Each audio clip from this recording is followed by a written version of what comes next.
Sold for $60 and a sack of grain. The snow fell silent as death the day Emma Hale learned her worth. $60. That's what her uncle accepted from the stranger with ice in his beard and desperation in his eyes. No preacher, no promises, just money pressed into calloused hands and a girl shoved toward a wagon she'd never seen before. Nathan Cole didn't ask her name until they were 5 miles from town, and by then Emma understood the truth that would haunt their first frozen months together. She wasn't bought to be loved. She was bought to survive. Welcome to a story of redemption forged in the unforgiving cold of the Wyoming frontier. If this story moves you, please hit that like button and comment with your city below. I'd love to see how far Emma's journey travels across the world. Now, let's begin. The transaction happened on the porch of Miller's General Store, where the December wind cut through Emma's threadbare shawl like 1,000 tiny knives. She stood 3 steps behind her uncle, close enough to hear every word, far enough to pretend she wasn't the subject of negotiation. "She's 18, healthy, can read some," Uncle George said, his breath clouding in the bitter air. "Decent cook when she puts her mind to it. No complaints about work." The man studying her, tall, broad-shouldered, somewhere past 30 with lines carved deep around his eyes, said nothing at first. He looked at Emma the way someone might assess a horse at auction, checking for soundness rather than spirit. His dark hair needed cutting, his coat needed mending, and his face needed something Emma couldn't name. Something human that seemed to have frozen over, same as the creek behind the store. "I need help with my children," he said finally, his voice rough from disuse. "3 of them. Ranch work too. Cooking, cleaning, mending. It's hard living out there." "She can handle hard living," Uncle George assured him, eager now, too eager. "Been doing it since her mama passed." "What was that, Emma? 6 years now?" "7, Emma whispered, though neither man acknowledged she'd spoken. "I can pay $60, the stranger said, "plus a sack of grain for your trouble. I need an answer today. I've got children waiting and winter pressing in." Uncle George's eyes lit with the kind of brightness that came from unexpected fortune. Emma felt something cold settle in her chest that had nothing to do with the weather. "You want to marry her proper?" her uncle asked, though his tone suggested the answer didn't much matter. "I'm proposing an arrangement," the man replied carefully. "She'd have a roof, food, a place. I'd have help raising my children. If it works out over time, we could formalize it legal. If it doesn't—" He paused, his gray eyes finally meeting Emma's directly for the first time. "Then we'd figure something else." The words hung in the frozen air between them, honest in their bleakness. "Deal," Uncle George said, extending his hand before Emma could speak. "When do you want her?" "Now." It happened that fast. Money changed hands. Emma watched the bills disappear into her uncle's coat pocket, watched him weigh the grain sack with satisfaction.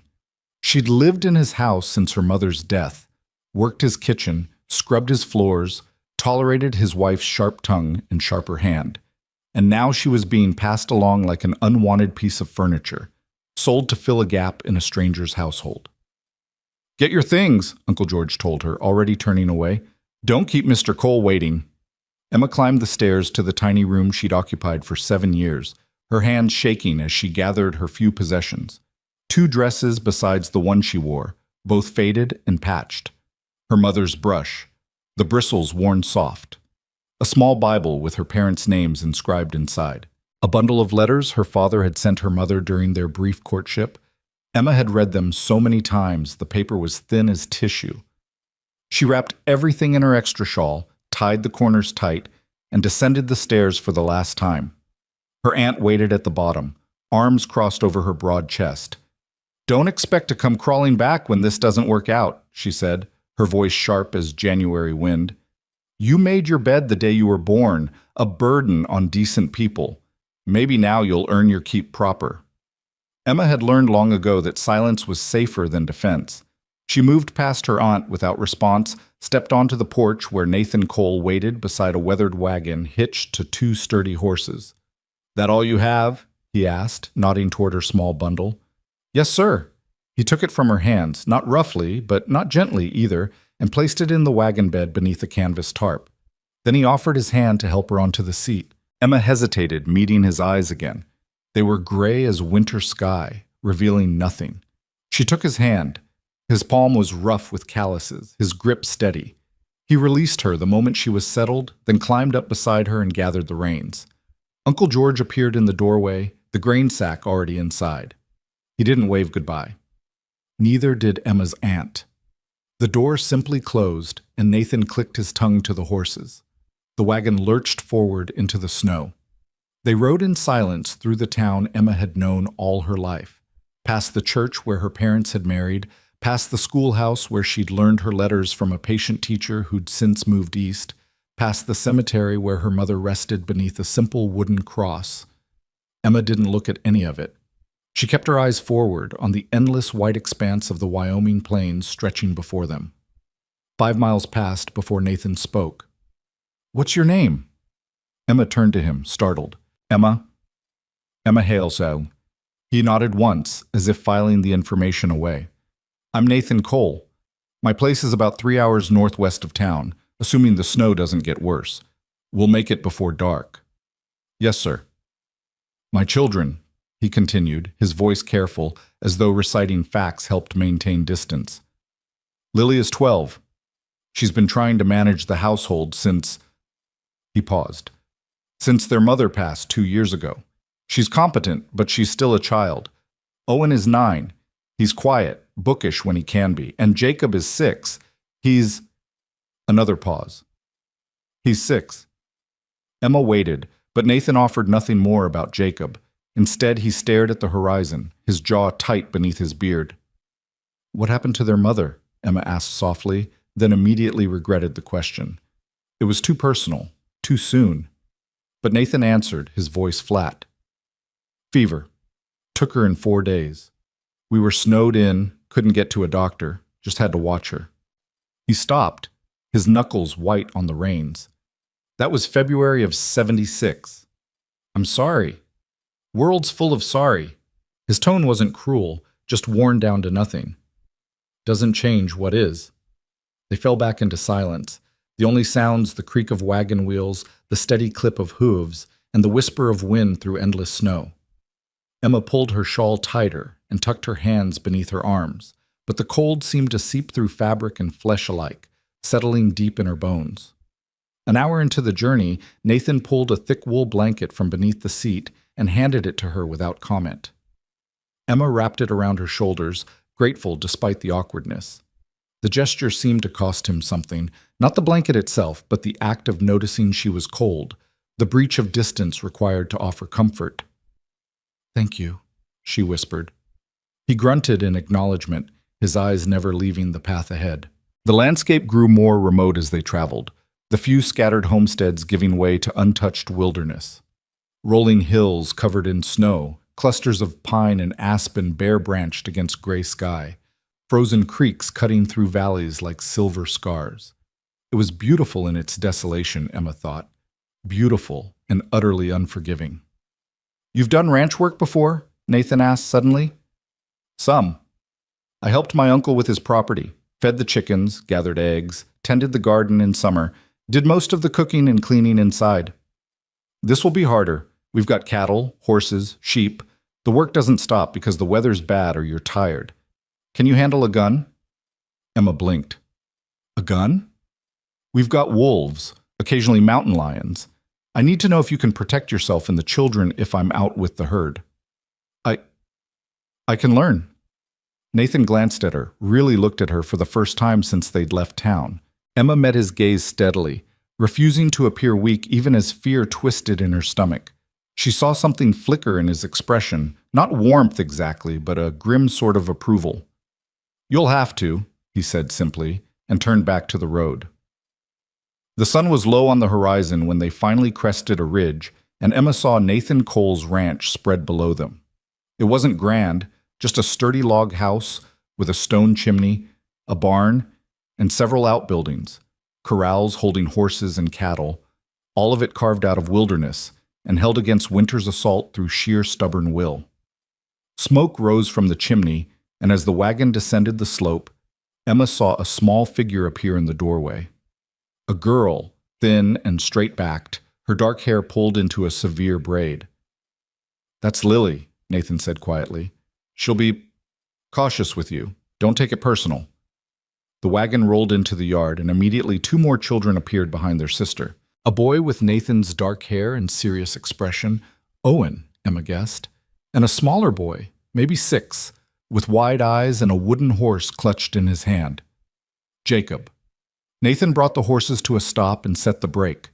The 4 of them, father and 3 children, stared at each other across the snowy yard, and Emma felt the weight of their shared grief like a physical presence. These children had watched their mother die.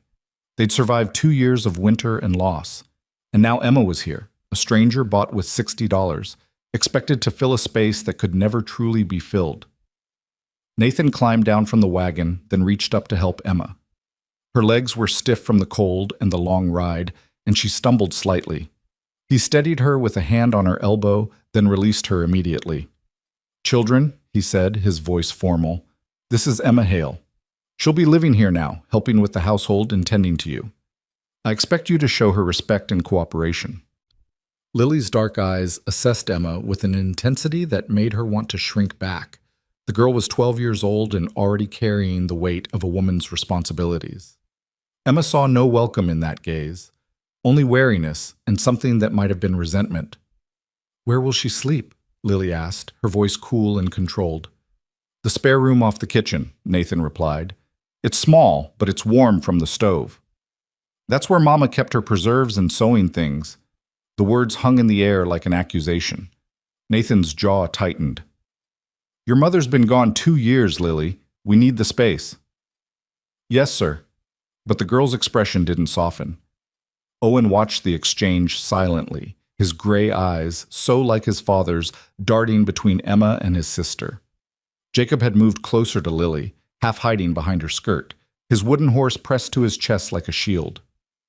"Owen, help me with the horses," Nathan said, clearly eager to escape the tension. "Lily, show Emma the house and where things are. Emma, my daughter will explain your duties."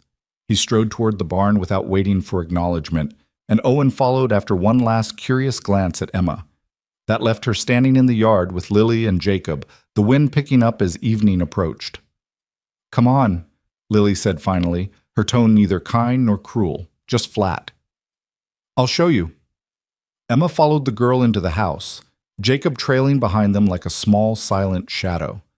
The interior was as sparse as she'd expected.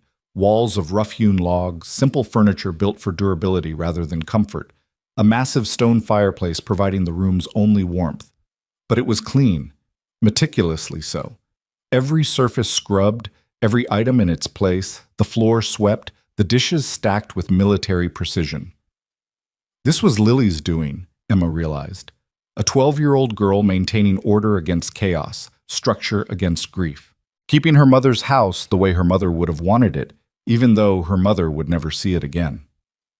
"Kitchen's through here," Lily said, leading Emma into a larger room dominated by a black iron stove and a long wooden table. "We eat at 6. Papa doesn't like waiting. Owen eats quiet, but Jacob—" She paused, glancing at the small boy who hadn't spoken a word since Emma's arrival. "Jacob's particular about his food. He won't eat if things are mixed together. Everything has to be separate on his plate." Emma nodded, filing away the information. "I understand." "Your room." Lily pushed open a narrow door off the kitchen. Beyond it lay a small space, barely large enough for a bed and a chest of drawers. But true to Nathan's word, it was warm from the kitchen stove, and there was a window looking out toward the mountains. "Mama's things are still in the chest. Papa couldn't bear to—" She stopped, her young face suddenly looking ancient. "I'll help you move them tomorrow." "There's no rush," Emma said gently. "We can leave them where your mother wanted them." Lily's eyes snapped to Emma's face, searching for mockery or manipulation. Finding neither, she seemed to deflate slightly, as though she'd been braced for a fight that didn't come. "I'll show you where the linens are," she said after a moment, "and the flour and sugar and such. Papa expects biscuits with breakfast, and he likes his coffee strong enough to stand a spoon in. Owen will eat anything but he reads at the table if you let him, and Papa says that's poor manners. Jacob—" Again that pause, laden with something Emma couldn't identify. "Jacob might not talk to you for a while.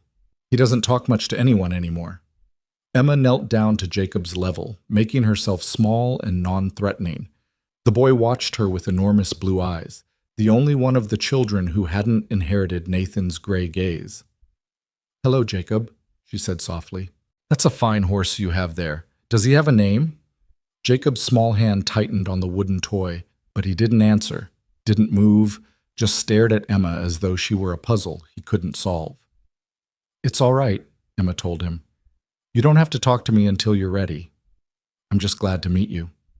She rose slowly, catching Lily's expression, surprise, quickly masked. The girl had expected Emma to push, to demand response, to be offended by Jacob's silence. Instead, Emma simply smiled at the little boy and turned back to Lily. "Show me the rest?" For the next hour, Lily conducted a thorough tour of the household, explaining routines with the precision of a military commander. Wake at 5, stoke the fire, begin breakfast. Collect eggs from the henhouse if the weather permitted. Water for washing heated on the stove. Laundry on Mondays, mending on Wednesdays, bread baking every 3 days. Owen's lessons in the afternoon, Lily had been teaching him from their mother's old primers. Jacob's bedtime at 7:30. No exceptions. Emma absorbed it all, asking occasional questions, offering no criticism or suggestion for change. She could feel Lily's defenses, high and thick as fortress walls. This child had been lady of the house for 2 years, had held her small family together through grief and harsh winters. She wouldn't surrender authority easily, and Emma had no intention of forcing her to. When Nathan and Owen returned from settling the horses, dinner was already in progress. Lily had started stew that morning, and she now ladled it into bowls with practiced efficiency. Emma set the table. Lily had shown her where the plates were kept, and sliced bread from a loaf that was 3 days old and growing stale. They sat in assigned places, Emma realized. Nathan at the head, Lily to his right, Owen to his left, and Jacob beside his sister. That left an empty chair at the foot of the table, the mother's place. Emma hesitated, then moved toward the empty seat. "Not there," Lily said sharply. Everyone froze. Nathan's eyes lifted to his daughter's face. "That was Mama's chair," Lily continued, her voice tight. Nobody sits there." Emma carefully set down the basket of bread and moved to stand against the wall instead. "I'll eat after you're finished," she said quietly. "I don't mind." "Sit down, Emma," Nathan said, his voice heavy. "Lily, she needs to eat with us. She's not a servant." "Then where?" Lily demanded, and for the first time Emma heard the child beneath the competent mask. "Where does she sit if not in Mama's place, and not with the rest of us?" Nathan closed his eyes briefly, and Emma saw the exhaustion in every line of his face. He'd brought her here to solve problems, not create new ones. But grief didn't follow logic, and loss didn't respect convenience. "Owen," Emma said gently, "would you mind terribly if I sat next to you? That way Lily can stay where she's comfortable, and your mother's place can remain as it is." Owen blinked in surprise, then glanced at his father. Nathan gave a small nod. "I don't mind," Owen said, his voice soft. He scooted his chair over slightly to make room. Emma pulled another chair from against the wall and positioned it between Owen and the side of the table. Not quite part of the family circle, but no longer entirely separate. It was an awkward arrangement, but Lily's shoulders relaxed fractionally, and Jacob's grip on his wooden horse loosened. They ate in near silence. The stew was good, simple but well seasoned, the meat tender from long cooking. Emma noticed that Jacob's portion was carefully separated, each component in its own section of the bowl. She noticed that Owen's eyes kept drifting to a book on the shelf beside the fireplace. She noticed that Lily ate with mechanical efficiency, fulfilling a function rather than taking pleasure. And she noticed that Nathan barely tasted his food, his mind clearly elsewhere, on things Emma couldn't fathom. When the meal ended, Lily and Emma cleared the dishes while Nathan supervised Jacob's washing up for bed. Owen disappeared into the small room he shared with his brother, returning with the book Emma had seen him eyeing. He sat near the fire, reading by lamplight, his serious face absorbed in whatever story he'd found. "I can do the dishes," Lily said as Emma began pumping water into a basin. "You don't know where things go yet." "Then teach me," Emma replied. "And tomorrow, I'll remember." They worked side by side in uncomfortable quiet, Lily washing, Emma drying and stacking according to whispered instructions. Through the open door, Emma could hear Nathan's low voice as he helped Jacob into his nightshirt, the murmur of father and son too soft to discern words but carrying tones of patience and practiced routine. When the dishes were finished and put away, Lily hung the damp towels with precision and turned to Emma. "I'll show you where the night clothes are kept. Papa said you didn't bring much." "That's kind of you." Lily led her back to the small room off the kitchen and opened the chest of drawers. Inside, carefully folded, were women's things, nightgowns and chemises, work dresses and aprons, all showing signs of careful mending and long wear. A life's worth of garments, waiting for someone who would never return. "Mama was taller than you," Lily said quietly, her hand resting on a white nightgown. "But these should work well enough until you can make your own."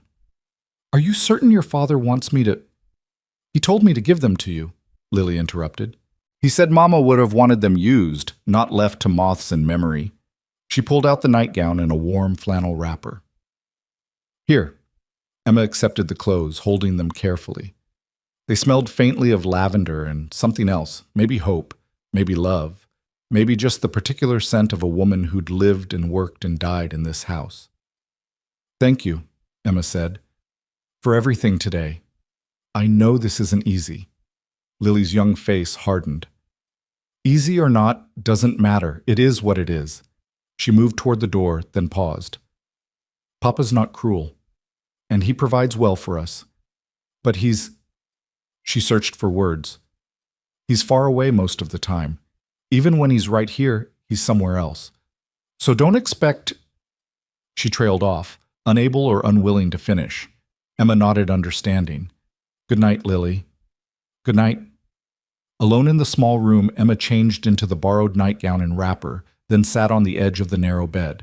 Through the wall she could hear Nathan's footsteps in the main room, the creak of floorboards, the sound of him banking the fire for the night. Further away, Owen's voice rose in a brief question, followed by his father's rumbled response. Then silence, settling over the house like the snow settling over the valley outside. Emma lay down beneath quilts that smelled of cedar and cold air, staring at the dark ceiling. One day ago, she'd been Emma Hale, unwanted burden in her uncle's house. Now she was Emma Hale, purchased convenience in a widower's home. Same name, different cage, different faces watching her with varying degrees of suspicion and need. She thought of her mother, dead 7 years now. Wondered what she would say about the path Emma's life had taken. Probably something practical about making the best of circumstances, about finding grace in unlikely places, about the strength that could grow from broken soil. Outside, the wind picked up, howling around the corners of the house. Emma pulled the quilts higher and closed her eyes, too exhausted for tears, too numb for fear. Tomorrow would bring its own challenges, learning routines, navigating the minefield of grief that filled every corner of this house, proving herself worthy of the $60 Nathan Cole had paid for her presence. But tonight, she was simply tired, bone-tired from cold and travel and the weight of being unwanted for so long that she'd almost forgotten any other way to be. Sleep came slowly, fitfully, interrupted by unfamiliar sounds and the consciousness of strange walls around her. In the deep hours of night, she woke to hear footsteps in the kitchen, Nathan, moving quietly to avoid disturbing the house, pouring water, standing at the window. Emma lay still, barely breathing, listening to the sounds of a man who couldn't sleep, haunted by ghosts Emma couldn't see but would surely come to know. The footsteps eventually retreated. The house fell silent again, and Emma stared into the darkness, understanding that she'd entered a place where grief was the fifth member of the family. Always present, never invited, impossible to ignore. She'd been bought to be a solution, but solutions required problems to be clearly defined, wounds to be cleanly cut. And the wounds in this house were ragged and deep and still bleeding, no matter how carefully everyone tried to pretend otherwise.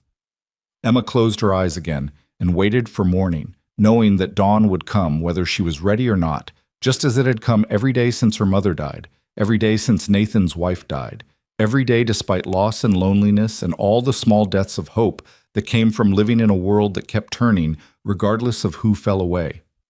Tomorrow she would begin learning how to belong in a place where belonging felt impossible. Tomorrow she would start trying to matter in a house that had forgotten how to let anyone matter too much. because mattering meant vulnerability, and vulnerability meant the kind of pain these people had already survived once and couldn't bear to survive again. But tonight, she was just a girl who'd been sold for $60 and a sack of grain, lying in a dead woman's nightgown, in a dead woman's room, wondering if she'd simply traded one kind of invisibility for another.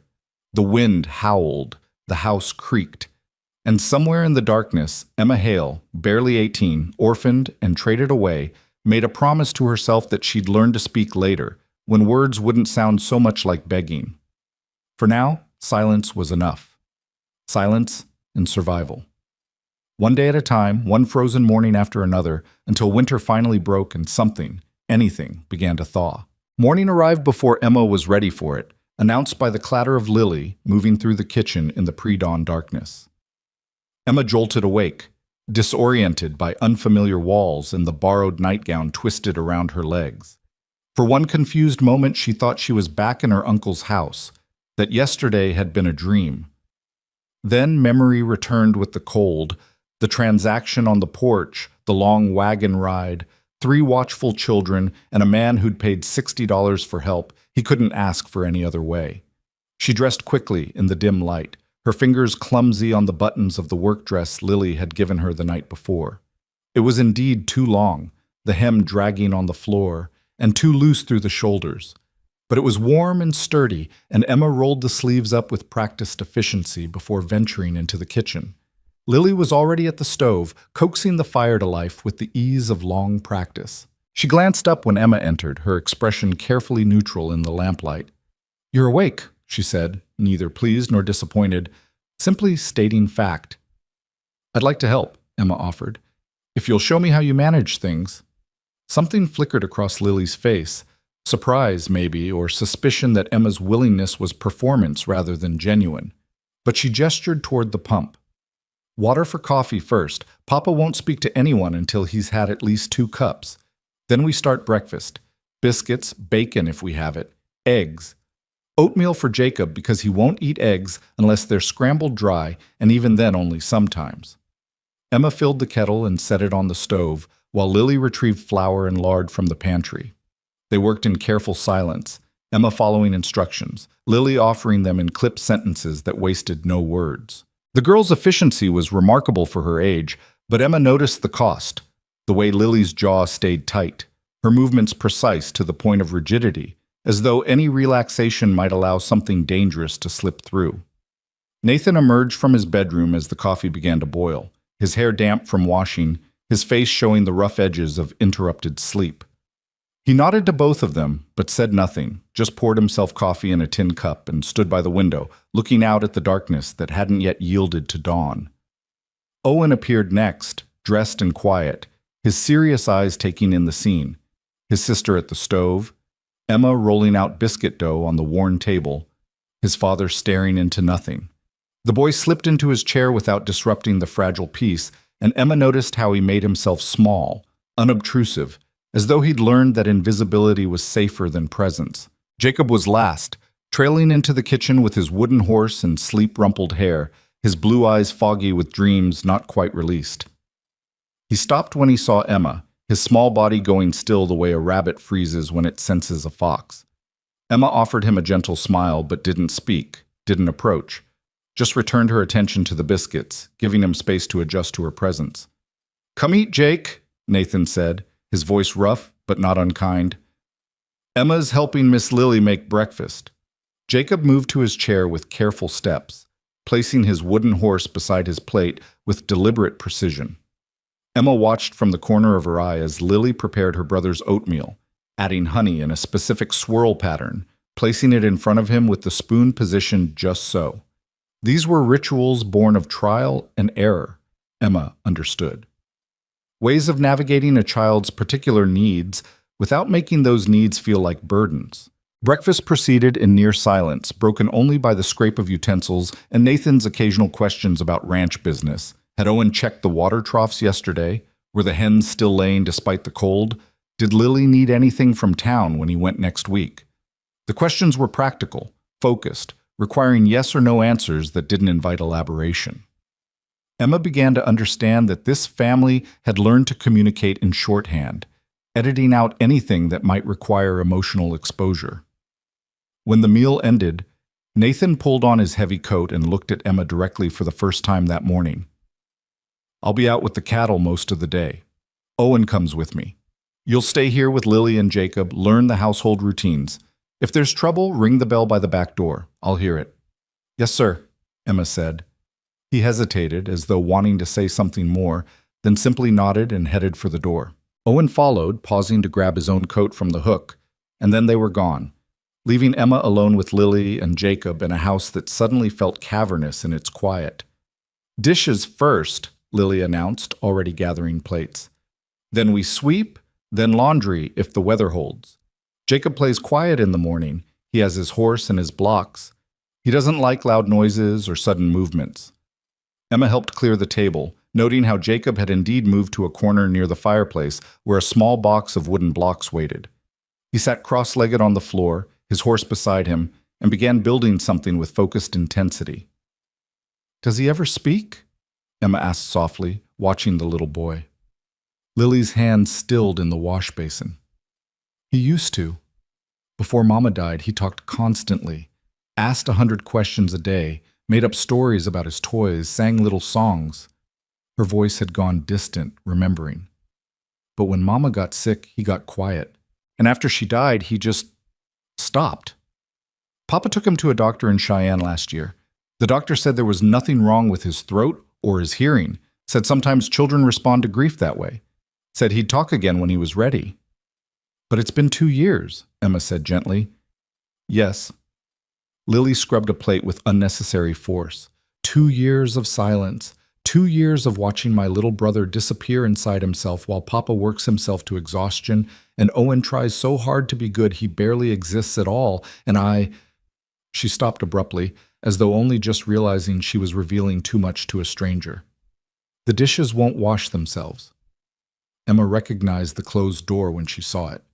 She picked up the drying cloth and worked beside Lily, respecting the girl's need to retreat back behind her walls. But something had shifted in that moment of honesty, a crack in the fortress, narrow but real. They spent the morning in domestic labor that Emma found both familiar and foreign. Familiar in the tasks themselves, sweeping, dusting, sorting laundry, but foreign in the dynamics of this household.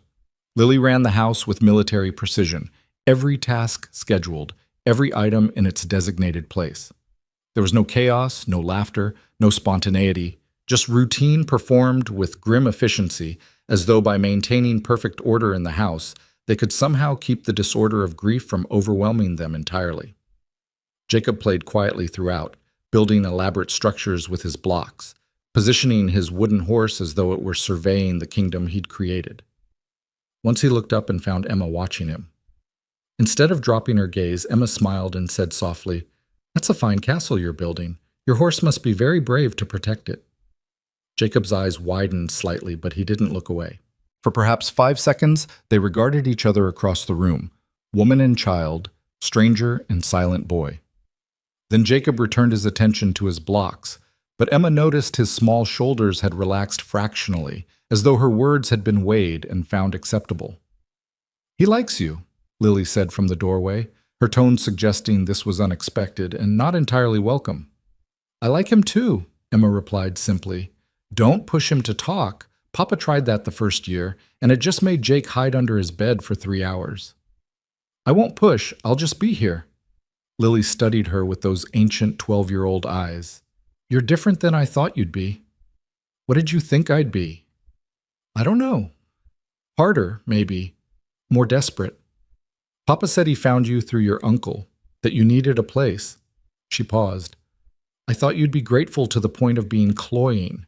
Or you'd be one of those women who think she can replace our mother just by being female and present." Emma set down the shirt she'd been folding. "Your mother can't be replaced, Lily. She was a specific person who loved you in specific ways. I'm not here to take her place. I'm here because your father needed help and I needed somewhere to be. Maybe we can figure out what that means as we go." "Papa bought you," Lily said bluntly. "I heard him and Uncle Miller talking. $60. "Yes," Emma acknowledged, not flinching from the truth. "He did." "Does that bother you?" "Being bought?" Emma considered the question carefully. What bothered me was being sold by someone who was supposed to care about me. Your father at least was honest about what he was offering. A roof, food, a purpose. My uncle pretended to be providing for me out of Christian duty while resenting every bite of food I ate. I'll take honest transaction over false charity. Lily absorbed this, her young face thoughtful. Mama wouldn't have wanted us to get someone that way. She would have wanted Papa to marry again properly, for love. Maybe, Emma said gently, but your mama isn't here to want things anymore. And your papa is doing the best he can with impossible circumstances. We all are. The girl's eyes suddenly filled with tears. She blinked back furiously. I miss her so much sometimes I can't breathe, and then I feel guilty for missing her because if I'm missing her, that means I'm not managing well enough without her, and Papa needs me to manage because he can't do everything. Emma moved before thinking, pulling Lily into an embrace the girl initially resisted before suddenly clinging to Emma's borrowed dress and shaking with silent sobs. They stood that way for long minutes, Lily finally permitting herself to be 12 years old and overwhelmed, Emma holding her steady while Jacob watched from his corner with wide, solemn eyes. You're doing beautifully, Emma whispered into Lily's hair. Better than most grown women could do. But you're allowed to be sad. You're allowed to miss her. That doesn't mean you're failing. Lily pulled back, swiping at her eyes with rough hands. Papa can't see me cry. It makes him look like someone stabbing him. Then cry with me, Emma offered. When you need to. I won't tell. The girl studied her for another long moment, then nodded once. Some understanding had been reached, fragile but real. She moved back to the laundry with red eyes but straighter shoulders, and they finished the work in companionable silence. Noon came and went. Emma prepared a simple meal of bread and cheese and leftover stew, warming it on the stove while Lily set the table. Jacob ate his portion with the same focused precision he brought to his block building, and Lily managed to consume half her serving before restlessness drove her to the window. They're still out with the herd, she said, though no one had asked. Sometimes Papa doesn't come back until nearly dark in winter. The cattle scatter looking for forage, and he has to ride the whole range to count heads and check for injuries. Is it dangerous? Emma asked. Everything's dangerous out here. Weather can turn in minutes, wolves run in packs, horses throw riders, but Papa's careful, and Owen's learning to be the same. She paused. Mama used to worry herself sick every time Papa went out, but worrying didn't keep her safe when fever came, so what's the point? The bleakness in those words made Emma's chest ache. This child had learned too young that worry was futile, that bad things happened regardless of precaution, that loving people meant watching them walk into danger daily and pretending it didn't terrify you. I think, Emma said carefully, that worrying is how we know we love someone. It's not about keeping them safe. You're right, we can't always do that, but it's about them mattering enough that their absence leaves a hollow place. Lily turned from the window. Did you worry about your uncle when he was gone? No, Emma admitted. But I worried about my mother every day she was sick, and it didn't save her. So I understand what you mean about the futility. But I also think... She stopped, gathering her thoughts. I think the worrying meant something to her, knowing she was loved enough to be worried over. Maybe that's worth something, even if it doesn't change outcomes. Mama knew we loved her, Lily said fiercely. She died knowing that. Then she died with something precious, Emma said. Not everyone does. They returned to work, the afternoon passing in incremental tasks that Emma was beginning to memorize. She learned where Nathan kept his rifle and the ammunition, learned which of the hens were reliable layers and which were past their prime, learned that the barn cat would tolerate petting only on his own terms, and the milk cow needed her, right side approached slowly or she'd kick. She learned that Lily sang under her breath when she thought no one was listening, old hymns their mother had taught her. And she learned that Jacob would sometimes bring his wooden horse to wherever Emma was working and simply stand nearby, not speaking, but present in a way that felt like the beginning of trust. Nathan and Owen returned as the sun dropped toward the mountains, both of them snow-covered and exhausted. Nathan's face was red from wind, his beard crusted with ice, but his eyes swept the house with evident relief when he entered and found everything in order. Fire burning, dinner underway, his children safe. Trouble? Lily asked, already moving to help her father with his coat. Lost 2 head to wolves, Nathan said, his voice heavy. Found them in the north pasture, torn up bad. I'll need to take the rifle out tonight, see if I can track the pack before they come back for more. I'll come with you, Owen offered immediately, though Emma could see the exhaustion in his young face. No, you'll stay here. I need you rested for tomorrow. We've got fence repairs on the east boundary.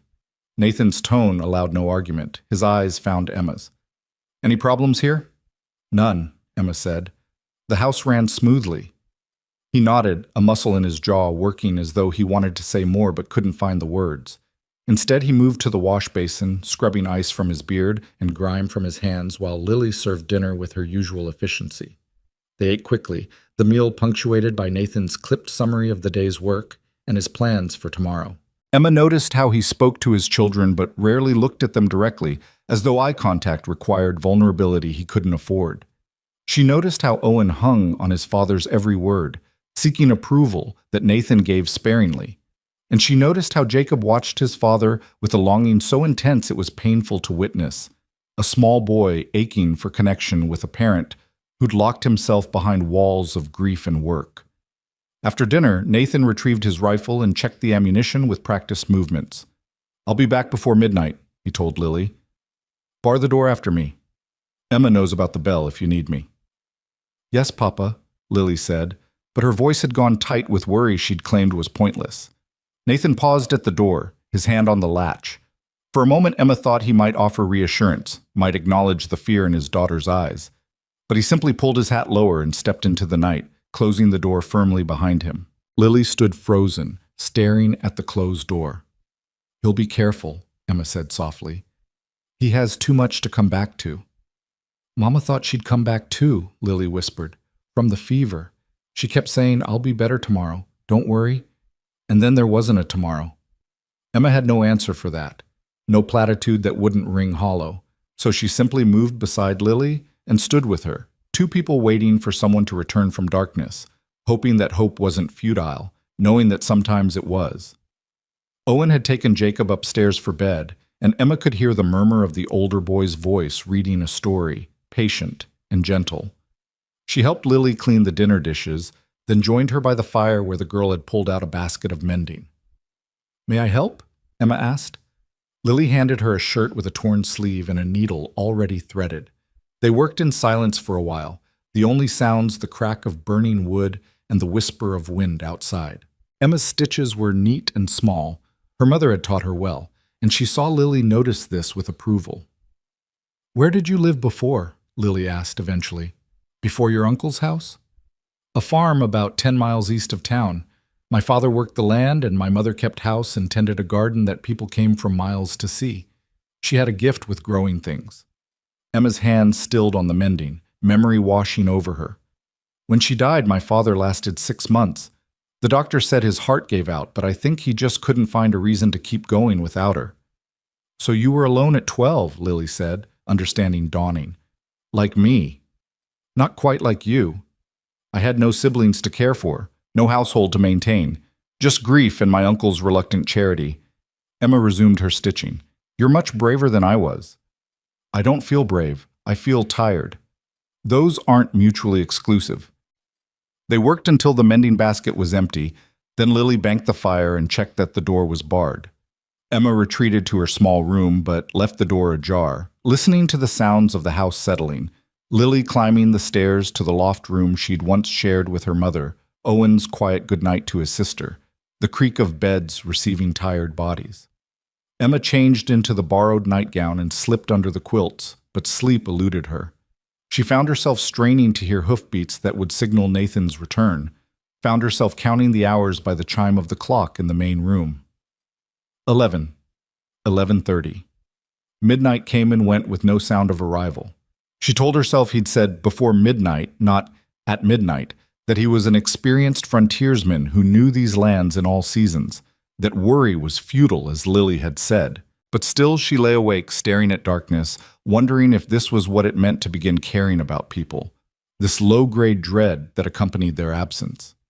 It was nearly 1 in the morning when Emma finally heard the thud of hooves in the yard, the sound of Nathan speaking low to his horse, the barn door sliding shut.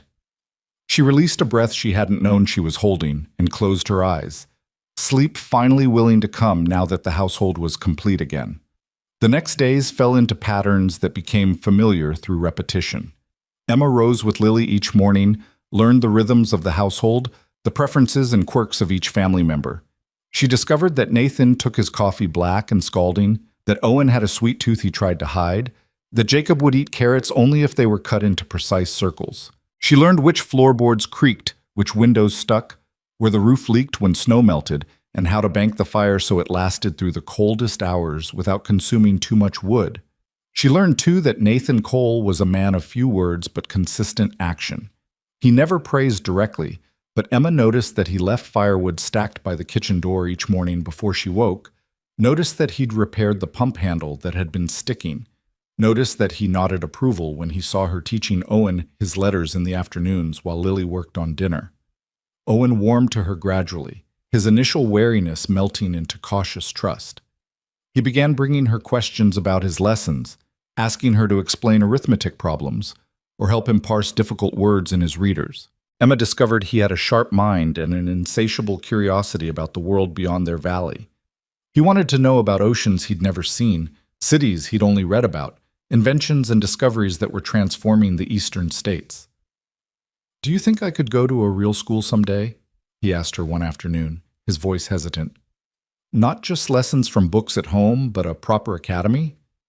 "I think," Emma said carefully, "that a mind like yours deserves every opportunity. But that's a conversation for your father.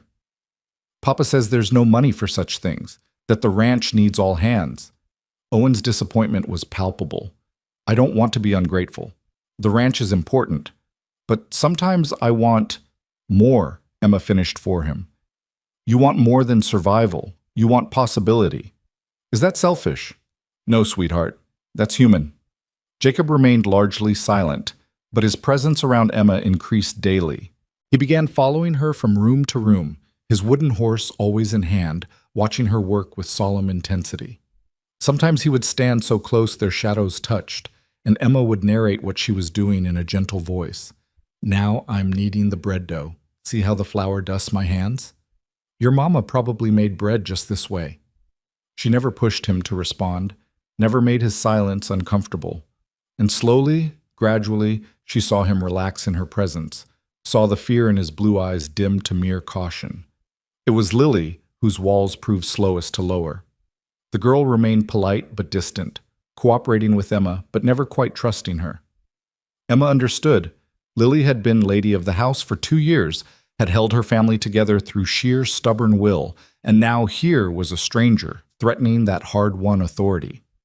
Emma was careful never to override Lily's decisions, never to criticize the systems the girl had established. Instead, she worked within Lily's framework, offering help rather than taking over, suggesting rather than demanding.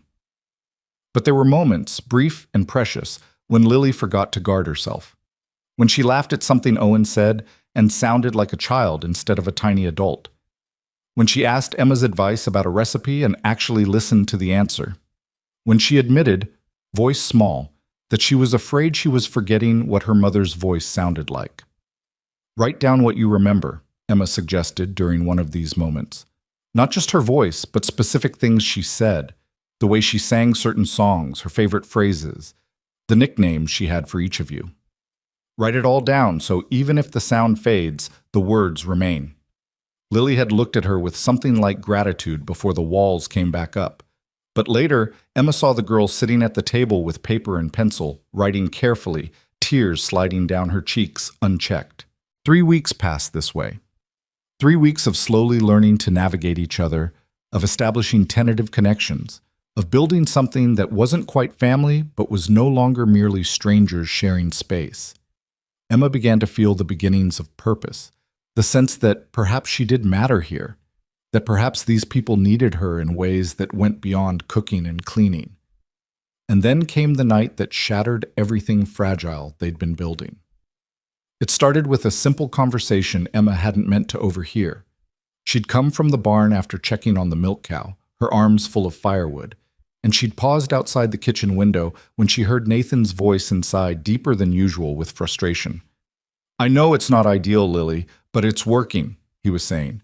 The house is running better. You're not carrying everything alone. The boys are better looked after.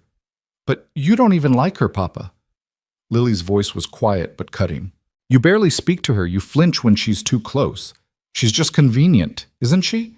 Just another tool you bought to keep the ranch running. There was a long pause.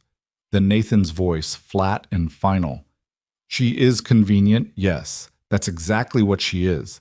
I needed help. I bought help. I don't need to like her or not like her. She performs a function.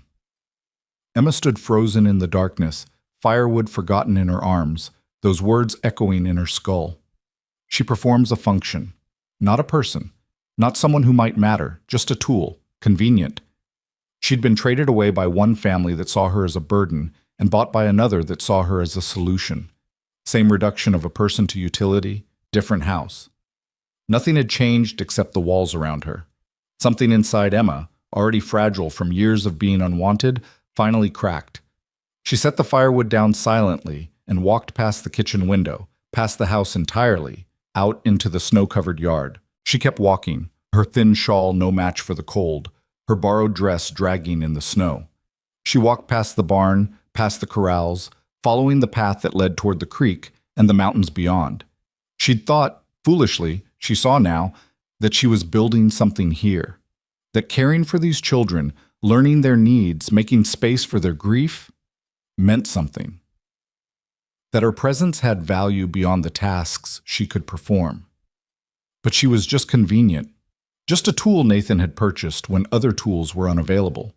Emma walked until her legs ached and her lungs burned from cold air, walked until she reached the frozen creek where willows stood skeletal against the night sky. She sank down on a fallen log, wrapping her shawl tighter, and for the first time since her mother's death, let herself cry. Deep, wrenching sobs that came from a place beyond words, beyond reason, from the accumulated weight of being seen as less than human for so long, she'd almost accepted it as truth. She didn't hear the hoofbeats at first, didn't register Nathan's shout until he was almost upon her, his horse throwing snow as it slid to a stop. He dropped from the saddle and grabbed Emma's shoulders, spinning her to face him. "What in God's name are you doing out here?" His voice was raw with fear and fury. "Do you have any idea how cold it is? How dangerous? You could have—" He stopped, seeing her face in the moonlight, the tears frozen on her cheeks. His hands loosened but didn't release her. "Emma?" She tried to speak, but her throat was too tight. She could only shake her head, pulling away from his grip. "Did something happen? Are you hurt? Talk to me." His fear was transmuting to anger, the way fear often does. "You can't just walk off into the wilderness in the middle of the night. The children woke up, found you gone." Lily was beside herself, thinking, "I'm convenient," Emma finally managed, her voice breaking. "I perform a function. That's all, isn't it? That's all I am here." Nathan went very still. In the moonlight, Emma saw realization dawn in his face, followed by something that might have been shame. "You heard," he said quietly. "I heard." Emma wrapped her arms around herself, suddenly colder than the night could account for. "And you were right. You bought me. I'm no different than your horses or your tools. I should have remembered that." "Emma, no." She held up a hand, stopping him. "I understand. I thought—" She laughed bitterly.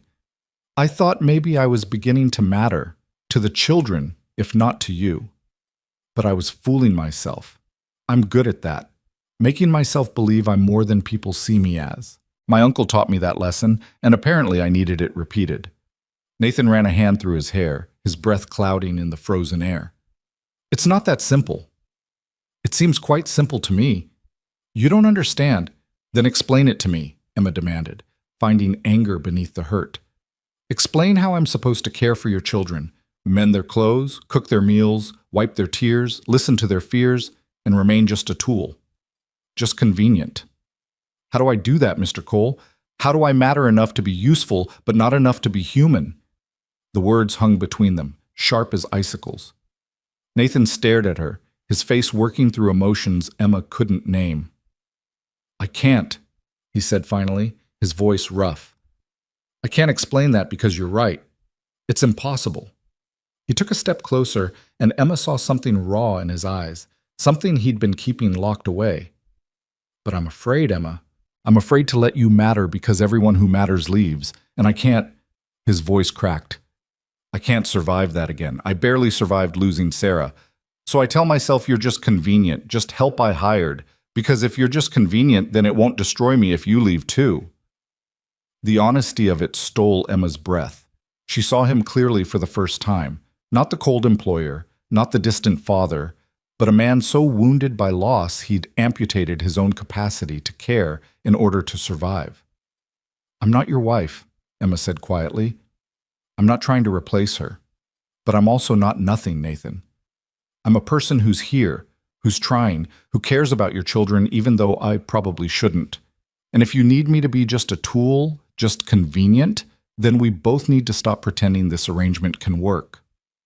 What are you saying? I'm saying I won't stay somewhere I don't matter. I've done that my whole life and I won't do it anymore. Emma's voice was steady now, despite the tears still cold on her face. So you decide. Am I a person here with all the messy complications that entails? Or am I just convenient? Because I can't be both. Nathan stared at her for a long moment, his face a mask of conflict. Then, slowly he reached out and took her frozen hands in his warm ones. You matter, he said hoarsely. To the children, to... He swallowed hard. To me. And that terrifies me more than wolves or winter or any damn thing else on this earth. Emma felt something shift between them. Not resolution, but acknowledgement. Truth spoken into the frozen night. Then maybe, she said softly, we both need to be brave enough to be terrified together. He nodded slowly, then removed his heavy coat and draped it around her shoulders. Come back to the house, please. The children are worried, and you're half frozen. Emma let him help her onto his horse, let him swing up behind her and turn them toward home. They rode in silence, but it was a different silence than before. Less empty, more full of things unsaid but finally acknowledged. When they reached the house, all three children were huddled in the kitchen doorway, Lily holding Jacob, who was crying silently, Owen white-faced with worry. The sight of them, her children, she realized with a start, hers in the way that mattered even if not by blood, made Emma's throat tight. Nathan dismounted and lifted her down, steady and careful. The children rushed forward, Lily reaching her first. You scared us, the girl said, her voice shaking. We thought you'd left. We thought... I'm sorry, Emma said, pulling Lily into an embrace and extending her arm to include Owen. I'm so sorry. I wasn't thinking clearly, but I'm here now and I'm not leaving. Jacob stood slightly apart, his wooden horse clutched to his chest, his face streaked with tears. Emma knelt down to his level, not touching him, but meeting his eyes. I'm sorry I frightened you, Jacob, she said gently. That was wrong of me. The little boy stared at her, his blue eyes enormous in his small face. His mouth opened, closed, opened again. And then, in a voice rusty from 2 years of silence, he whispered a single word that shattered and remade everything. Mama? The world stopped. Emma's breath caught. Nathan made a sound like he'd been struck. Lily's hand flew to her mouth. Jacob took a step forward, then another, his small body trembling. Mama came back? He said, louder now, hope and confusion and desperate need tangled in those 4 words. You came back? Oh, sweetheart, Emma breathed, her heart breaking for this child who'd been so young when he lost his mother, that her face had blurred into an ache of absence. She wanted to explain, to correct the misunderstanding gently, but Lily spoke first, dropping to her knees beside Emma. Jake, no, this is Emma. She's not Mama. Mama couldn't come back. Lily's voice cracked. But Emma is here, and she's not leaving us. Right, Emma? Emma looked up at Nathan, saw the raw vulnerability in his face as he watched his youngest son finally speak again, finally reach for connection, even if he'd confused its source.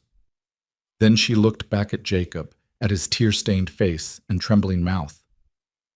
I'm not your mama, Emma said softly, taking his small hands in hers. But I'm here, Jacob. I'm here. And I care about you, and I'm not leaving. Can that be enough? Jacob stared at her, processing, his mind working behind those blue eyes. Then, slowly, he nodded and stepped into her arms, his wooden horse pressed between them, his small body finally allowing itself to be held. Emma gathered him close, and Owen and Lily pressed in too, and for a moment they were simply a tangle of people who needed each other, who'd been broken by loss but were finding ways to piece themselves back together. When Emma finally looked up, Nathan was watching them with an expression she couldn't fully read. Grief and relief and fear and something else. Something that looked like the beginning of hope. The night was cold and the future uncertain, but inside that warm kitchen, holding children who'd finally let her matter, Emma understood that she'd found something her $60 price had never been meant to purchase. A reason to stop walking into the snow when the world felt too cruel to bear. They stood that way for several minutes, the four of them entangled in the kitchen's warmth, while Nathan remained at the threshold, neither entering fully nor retreating. Emma felt Jacob's heartbeat against her chest, rapid as a bird's, and she stroked his hair with gentle repetition until the trembling in his small body began to ease. Owen had his face pressed against Emma's shoulder, and Lily's grip on her arm was fierce enough to leave marks. But Emma welcomed every point of contact, every evidence that she mattered to these children in ways that transcended convenience or transaction. When Jacob finally pulled back, his face was blotchy from tears, but his eyes held a clarity they'd lacked before. He looked at Emma seriously, then at his father, then back to Emma. "You're not Mama," he said, the words careful and deliberate, as though he were testing their shape after years of silence. "No, sweetheart, I'm Emma." "But you're staying?" "I'm staying." He nodded once, apparently satisfied with this arrangement, and turned to his father. "Papa, I'm tired."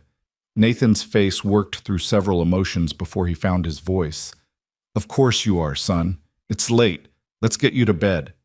But Jacob shook his head and reached for Emma's hand. "Emma puts me to bed now," he said simply, and Emma saw Nathan flinch as though struck. "Jake, your papa," Emma began, but Nathan interrupted. "It's all right." His voice was rough. "If that's what he wants." He moved toward the stairs, then paused. "I'll check the stock one more time before I turn in. Lily, Owen, you should sleep too. Morning comes early." He left before anyone could respond, and Emma heard the back door close with careful control, as though Nathan were holding himself together through sheer force of will. She understood. His son had spoken for the first time in 2 years, and those first words had been a request for someone other than his father. That would cut deep, regardless of logic or understanding. "Come on," Emma said to Jacob, taking his hand. "Let's get you warm and settled." She carried him upstairs to the small room he shared with Owen, helped him into his nightshirt, and tucked him under the quilts his mother had surely made. The wooden horse went under his pillow, positioned just so, and Emma wondered how many nights Sarah Cole had performed this same ritual, had smoothed this same hair, had kissed this same forehead. "Emma?" Jacob's voice was small in the darkness. "Yes?" "I'm sorry I called you Mama. Lily says that was wrong." Emma sat on the edge of his bed, choosing her words carefully. "It wasn't wrong, Jacob. You've been quiet for a long time, and when you finally spoke, you used the word that meant person who takes care of me. That makes perfect sense. But your mama was a specific person named Sarah, and she loved you very much. I'm a different person named Emma, and I care about you very much. Can we both be true?" He thought about this, his young face serious in the lamplight. Lily remembers Mama's face. "I don't, not really, just pieces. Her hands when she braided Lily's hair, her voice singing, but I can't remember the words. Is that bad?" "Oh, sweetheart, no. You were very young when she died. It's not bad that memories fade. That's just how time works. But the love doesn't fade. That stays, even when faces blur." "Do you think she knows I can talk again?" The question pierced Emma's heart. "I think if there's any way for her to know, she does. And I think she'd be so proud of you for being brave enough to use your voice again." Jacob nodded, apparently satisfied, and his eyes began to droop. "Will you stay until I'm asleep?" "Of course." She sat with him, humming softly, until his breathing deepened into sleep. When she finally rose and descended the stairs, she found Lily waiting in the kitchen, her young face drawn with exhaustion and emotion. "He talked," Lily said, as though still trying to process the miracle. 2 years of silence, and he finally talked. "He was ready," Emma said simply. Because of you. Because you scared him so badly he had to find his voice to call you back. Lily's tone held no accusation, just observation. Perhaps, or perhaps he was ready anyway, and tonight just provided the moment. Emma moved to the stove, checking that the fire was properly banked. You should sleep, Lily. You're exhausted. So are you. The girl hesitated, then added quietly, I heard what Papa said, about you being convenient, and I heard what you said back. Emma turned to face her. And? And you were right. You're not nothing. Lily struggled with the words. You're the person who held us tonight when we were scared, who Jacob reached for, who Owen asks questions, who listened when I needed to cry about Mama. She paused. Who told Papa he had to choose whether you matter or not? Are you angry with me for that? No. Lily's voice was firm. I'm grateful. Someone needed to make him see what he was doing, how he was... She stopped, looking down at her hands. After Mama died, Papa just shut down. He works and he provides, and he's never cruel, but it's like he locked all his feelings in a box and threw away the key. I've been so angry at him for that, but I didn't know how to say it. You said it. I think, Emma said gently, that your Papa is just terrified of losing anyone else he loves.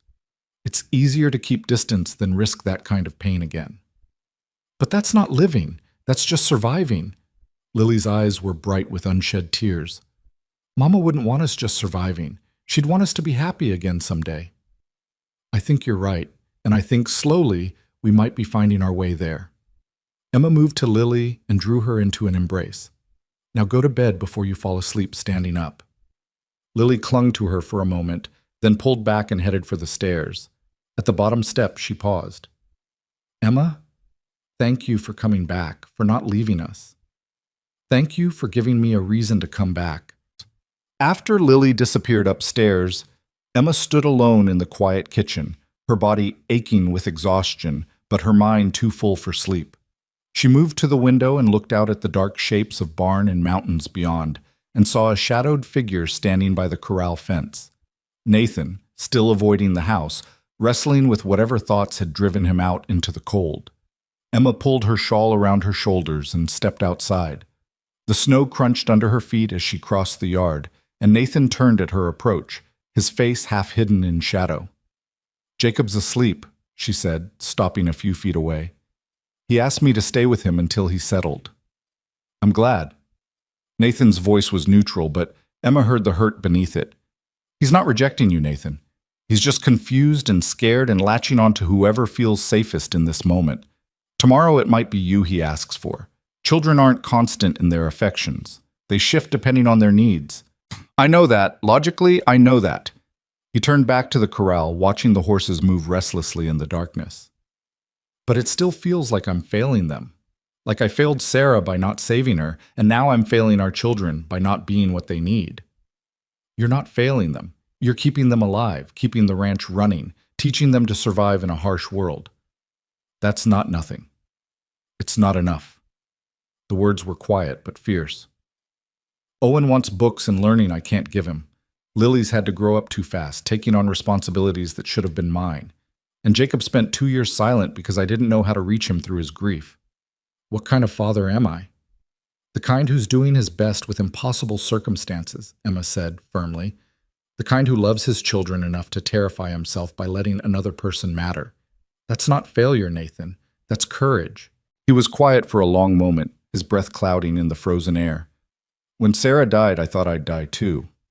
Wanted to, some days. But the children needed me, so I locked everything down and just kept moving. One foot in front of the other, one day after another. I thought if I could just maintain control, keep everything ordered and predictable, we'd survive. And we have survived. But you're right. We haven't lived. It's not too late to start. Isn't it? I've already damaged them. Jacob's silence, Lily's burden, Owen's resignation.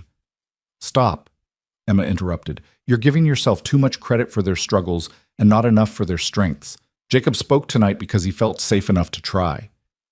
Lily's competence and caring are remarkable because you've shown her those values matter. Owen's mind is hungry because you've encouraged his learning even when resources are limited. Yes, they've suffered loss. Yes, they carry pain. But they're also brave and good and capable of healing. Don't reduce them to their wounds. Nathan turned to look at her directly, and even in the darkness, Emma could see the raw vulnerability in his expression. How do you do that? Do what? See clearly when I'm drowning in guilt and fear. Say the things that need saying even when they're hard to hear. He took a step closer. I told you I bought you because I needed convenient help, but the truth is, I think I needed you for reasons I couldn't name. Needed someone to tell me when I'm being a coward. Needed someone to love my children without reservation. Needed someone to make me remember that surviving isn't the same as living. Emma's breath caught. Nathan, I'm not saying this well. I'm not good with words like this. But you matter, Emma. Not because of what you do, but because of who you are. And that scares the hell out of me because mattering means I have something to lose again. We all have things to lose, Emma said softly. That's what it means to care about people. But the alternative, keeping everyone at distance, staying safe behind walls, that's not protection. That's prison. I know. He reached out hesitantly, and Emma met him halfway, letting him take her hand. His palm was rough and warm, his grip gentle despite the calluses. I'm going to be bad at this. At letting people matter, I'll retreat and push away and forget to say the things that need saying. But I want to try. For the children, for... He paused. For you. Emma squeezed his hand. Then we'll try together, and when you retreat, I'll pull you back. And when I doubt, you'll remind me I matter. We'll figure it out as we go. They stood that way for several minutes, hands linked in the darkness, breath clouding between them, the cold biting at exposed skin, but neither willing to be the first to let go. Finally, Nathan stirred. We should go inside before we freeze. Morning still comes early regardless of dramatic midnight confessions. Emma smiled despite herself. Was that humor, Mr. Cole? Careful, or people will think you're human. I am human, I'm just rusty at showing it. He released her hand but stayed close as they walked back toward the house. Emma, about what happened tonight, what you overheard me say to Lily, we don't need to revisit it. You've explained and I've heard you. But I want you to understand. When I said you were convenient, I was trying to convince myself as much as Lily. Trying to maintain the fiction that I was in control, that I hadn't already started. He stopped, searching for words. Started needing you. Started depending on your presence. Started noticing how the house feels different when you're in it. Warmer somehow, fuller. I was lying to protect myself, and instead I hurt you.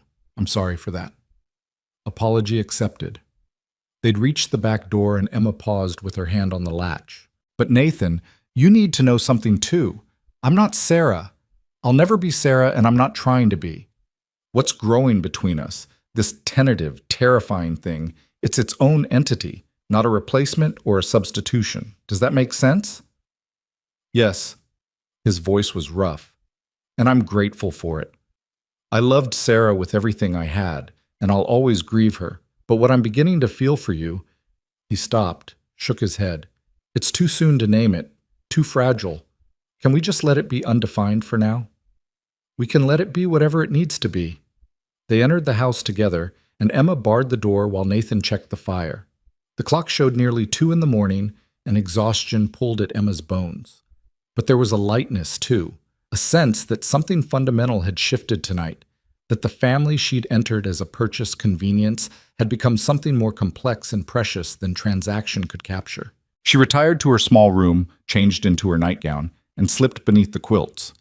Sleep came quickly this time, deep and dreamless, and she woke to morning light and the sound of Jacob's voice in the kitchen, not loud or constant, but there, tentatively testing the waters of speech after 2 years of silence. Emma dressed quickly and emerged to find Jacob at the table, telling Owen about a dream he'd had involving his wooden horse and a dragon made of snow. Owen listened with encouraging attention, while Lily stood at the stove with tears streaming down her face as she fried eggs and bacon. Nathan stood by the window with his coffee, watching his youngest son talk, his expression naked with relief and grief and overwhelming love. When his eyes met Emma's across the room, she saw gratitude there, and something more, recognition of partnership, of shared responsibility for these children who were beginning to heal. The next weeks brought changes that were sometimes smooth and often stumbling. Jacob's newfound voice was hesitant at first, his sentences short and carefully constructed, but each day he spoke a little more. He asked questions about the horses and the cattle, wondered aloud about whether spring would come early, told meandering stories about his wooden horse's adventures. Sometimes he went quiet again for hours, retreating back into silence when the world felt overwhelming, but Emma learned not to push. She simply stayed present, accepting both his words and his silences as equally valid. Owen flourished under the attention Emma could now more freely provide. She helped him with mathematics in the afternoons, explaining concepts Nathan didn't have time or sometimes knowledge to teach. She found old newspapers Nathan had saved for kindling and let Owen read the stories, feeding his hunger for information about the wider world. And when Owen confessed his dream of attending a real academy someday, Emma didn't dismiss it as impractical, but instead suggested he write to the territorial school board to inquire about scholarship opportunities. "Papa will never allow it," Owen said, but his eyes held hope despite his words. "Let's find out what's possible first," Emma replied. "Then we'll talk to your father about the future." Lily remained the most complicated, her emotions swinging between acceptance of Emma's presence and fierce protective loyalty to her mother's memory. Some days she worked alongside Emma with easy companionship, sharing stories about Sarah, how she'd sung while she worked, her talent for predicting weather, her insistence that children needed beauty alongside survival. Other days, Lily withdrew into formality, calling Emma Miss Emma instead of just Emma, maintaining careful distance as though reminding herself not to grow too attached. Emma understood. Lily had been parentified too young, forced into adult responsibilities before she'd finished being a child. Surrendering that role meant trusting Emma not just with household tasks, but with the family's emotional well-being. That kind of trust couldn't be rushed. Nathan, true to his word, was indeed bad at letting people matter. He'd have days of relative openness, helping Emma with heavy tasks without being asked, sitting at the dinner table and actually engaging in conversation, meeting her eyes with warmth that made her breath catch. Then something would spook him, usually a memory of Sarah, or a moment when Emma's laughter filled the house the way Sarah's once had, and he'd retreat behind walls of distant politeness that could last for days.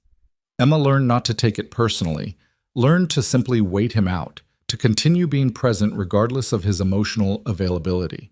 And slowly, gradually, his retreats became shorter and his returns easier, as though he were learning that letting her matter wouldn't actually destroy him. They were navigating this fragile new dynamic when Owen came down with fever in late February. It started mild, a slight flush, a complaint of headache, but by evening his skin was burning and he was shaking with chills despite being buried under every blanket they could find. Emma recognized the terror in Nathan's face immediately. Fever had taken Sarah. Fever was the enemy that had shattered this family once before, and now it had returned for his son. "We need to get his temperature down," Emma said, forcing her voice to stay calm, even as fear clawed at her throat. "Cold cloths, plenty of water. Lily, boil water for willow bark tea. It'll help with the fever. Nathan, help me get him into dry clothes. He's soaked through with sweat." Nathan moved like a man in a nightmare, his hands shaking as he helped Emma change Owen's nightshirt. The boy was only half conscious, mumbling about dragons and spelling tests, his eyes glassy and unfocused. "He's gonna die," Nathan said flatly, "just like Sarah. I'm gonna watch him die and not be able to stop it." "He's not going to die," Emma said fiercely, gripping Nathan's arm hard enough to bruise. "Do you hear me? We're going to fight this, and he's going to survive. But I need you present, Nathan. I need you here with me, not disappearing into fear. Can you do that?" He stared at her, his face working through emotions, then nodded slowly. "Tell me what to do." They fell into a routine of crisis management. Emma sponging Owen's burning skin with cool water. Nathan supporting his son's head while Emma coaxed willow bark tea past his cracked lips. Lily keeping fresh cloths coming and water boiling. Jacob standing wide-eyed in the doorway, clutching his wooden horse. The night stretched endlessly, punctuated by Owen's fevered muttering and the clock's relentless chiming of passing hours. Near dawn, Owen's fever spiked dangerously high. His body convulsed, his eyes rolling back, and Nathan made a sound like a wounded animal. "No," he said, his voice breaking. "Please, not again. Please." "Nathan," Emma said sharply. "Look at me." She waited until his panicked eyes focused on her face. "He's still breathing. His heart's still beating. We haven't lost him. Stay with me. Stay with him. He needs to hear your voice." Nathan swallowed hard, then leaned close to his son. "Owen, I'm here. Papa's here. You keep fighting. You hear me? You're strong and smart, and you've got too much living ahead of you to give up now. I need you, son. Your brother and sister need you. Emma needs you, so you fight." Whether Owen heard or not, Emma couldn't say, but Nathan's voice seemed to steady him. The convulsions eased, and though the fever remained high, it stopped climbing. They continued their vigil through the morning, taking turns holding cold claws to Owen's forehead, forcing tiny sips of water past his lips, talking to him constantly. Nathan sharing memories of Owen's childhood, Emma describing the books she'd teach him when he was well, Lily promising to make his favorite berry pie, Jacob offering to let him play with the wooden horse. By noon, the fever finally broke. Owen's skin cooled, his breathing deepened from shallow pants to regular sleep, and Emma felt her knees nearly give out with relief. Nathan buried his face in his hands and wept, great wrenching sobs he'd probably been holding back since Sarah's death. Emma moved to him and pulled his head against her shoulder, letting him shake apart in her arms while Lily cried quietly into her apron and Jacob pressed close to Emma's side. "He's going to be all right," Emma murmured intimate to Nathan's hair. "You didn't lose him. He's going to be all right." When Nathan finally composed himself, he looked at Emma with red-rimmed eyes. "I couldn't have survived this without you. If I'd been alone again, watching another person I love—" He stopped, shook his head.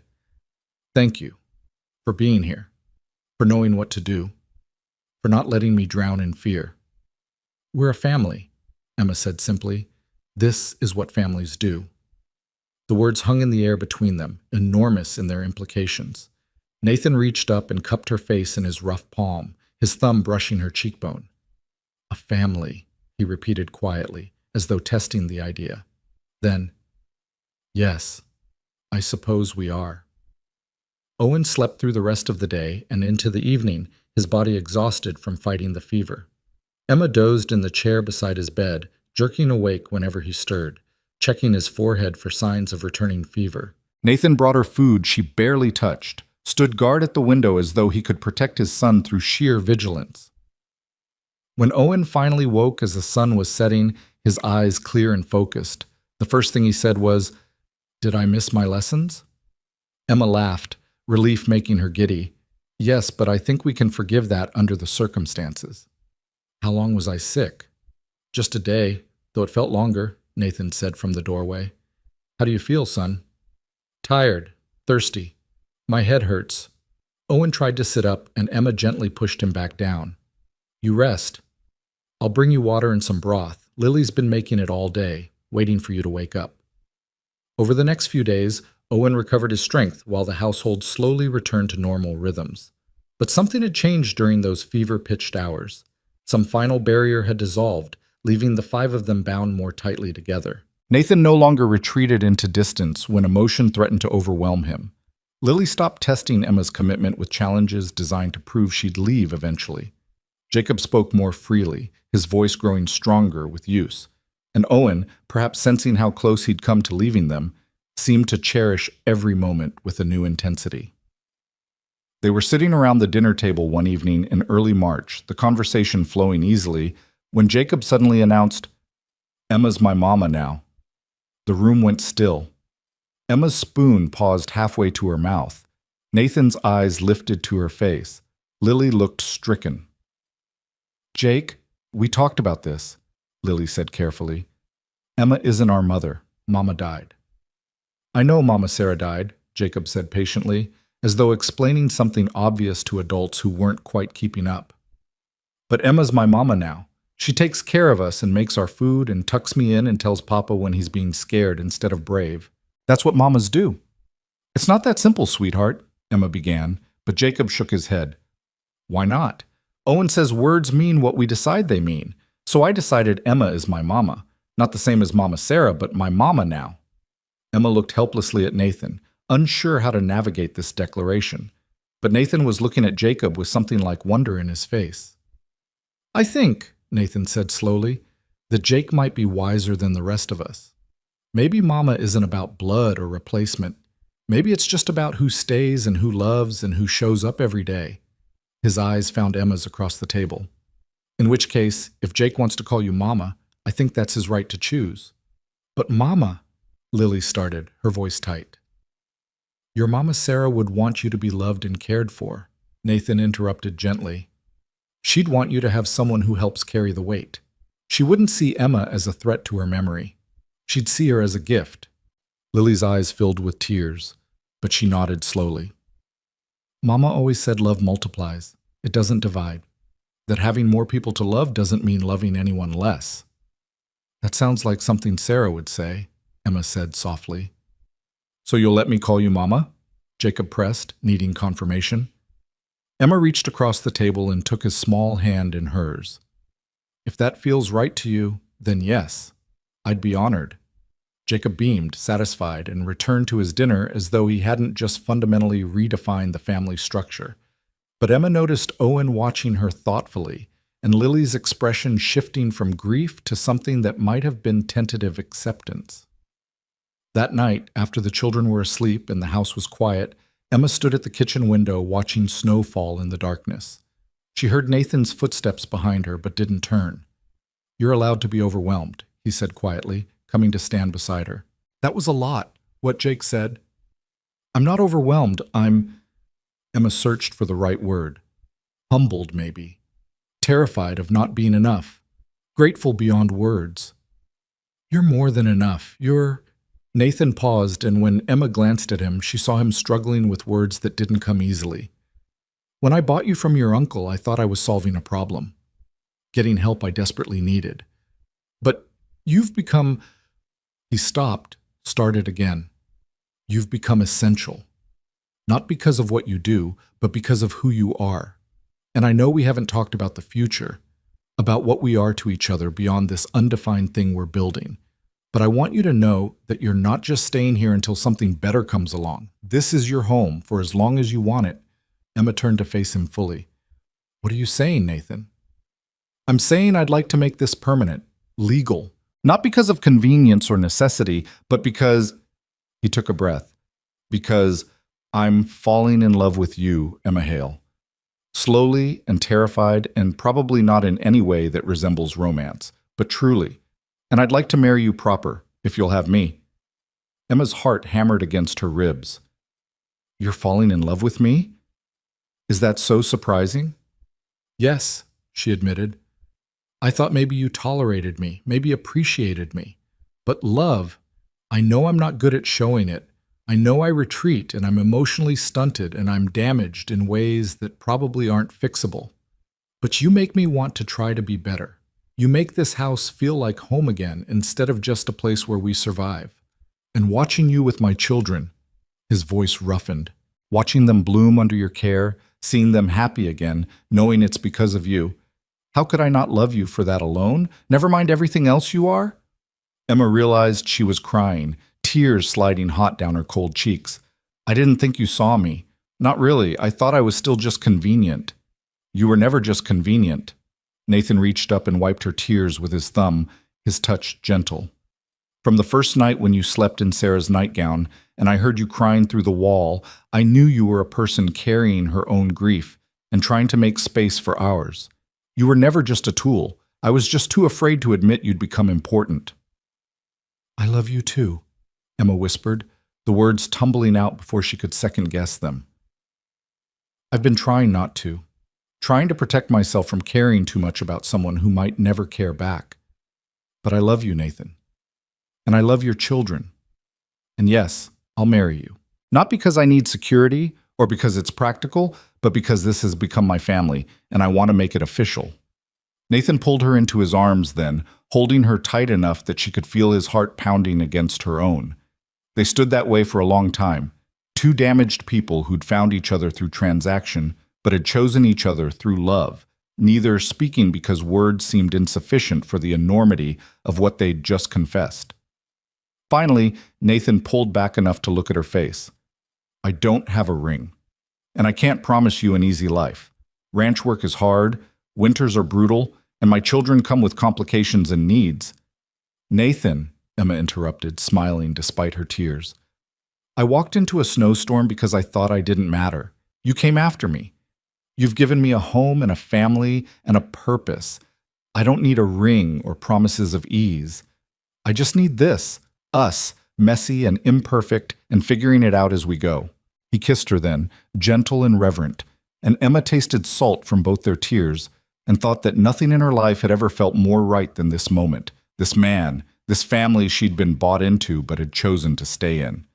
When they finally separated, both of them shaking slightly, Nathan said, We should tell the children tomorrow. They should know we're making this permanent. They'll be happy, I think. At least Jake and Owen will be. Lily might need more time to adjust to the idea. Lily's stronger than she looks, and she cares about you even when she's protecting herself from caring too much. He tucked a strand of Emma's hair behind her ear. We'll tell them together, as a family, the way everything should be from now on. Emma nodded, peace settling over her like the snow settling over the valley outside. She'd been sold for $60 and a sack of grain, traded away by family who saw her as a burden. But she'd found her way to people who saw her as essential, who loved her not for what she could do, but for who she was.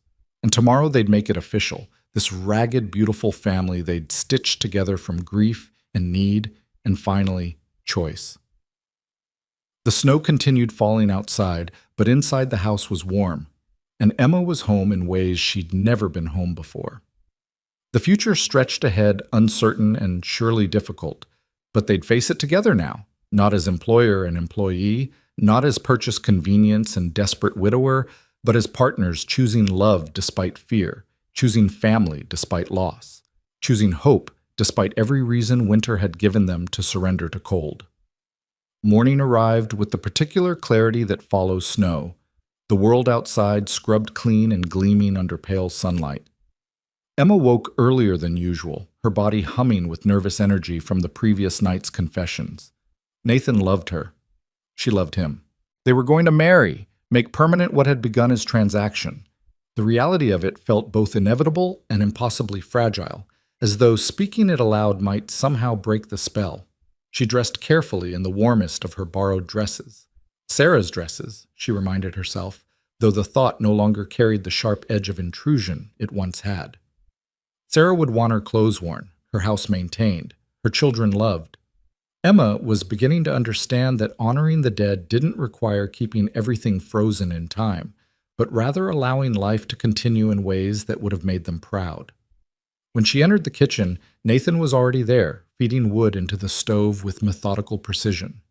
He looked up at her approach, and something in his expression made Emma's breath catch. Vulnerability mixed with determination, fear mixed with hope. They'd crossed a threshold last night that couldn't be uncrossed, and both of them knew it. "Morning," he said quietly, his voice carrying the roughness of a man who hadn't slept much. "Morning." Emma moved to the pump, began filling the kettle for coffee. "Did you sleep at all?" "Some. Kept thinking about how to tell the children. Kept worrying I'd say it wrong, or they'd—" He stopped, shook his head. "I'm not good at this. At big moments that require the right words." "Then we'll use simple words," Emma said, setting the kettle on the stove. "We'll tell them the truth, that we care about each other, that we want to make this family official, that nothing has to change except maybe everything will be a little more secure, a little more certain." "When you say it, it sounds simple." "It is simple. We're just afraid it isn't." She moved to him, placed her hand over his on the stove poker. "Nathan, they already see us as a family. Jake calls me Mama. Lily trusts me with her grief. Owen asked me to teach him. We're not announcing something new, we're just naming what already exists." He turned his hand over, lacing his fingers through hers. "You're right. You're always right about things like this." "Not always, but I'm right about us." They stood that way until they heard footsteps on the stairs. Lily descending, her movements careful as always, conscious of waking her brothers too early. She stopped when she saw her father and Emma standing close, hands linked, and something shifted in her young face. "Did something happen?" she asked, wariness creeping into her tone. "Come sit," Nathan said, releasing Emma's hand but staying close. "We need to talk with you, with all of you, once your brothers wake." Lily's eyes widened. "Is someone sick? Did something happen with the ranch?" "No, nothing like that. It's good news, actually, or we hope you'll think it's good news." Nathan was already fumbling the words. Emma could see, panic making him clumsy. She stepped in gently. "Your father and I have decided to get married," Emma said simply. "We wanted you children to know first, before we made any formal plans."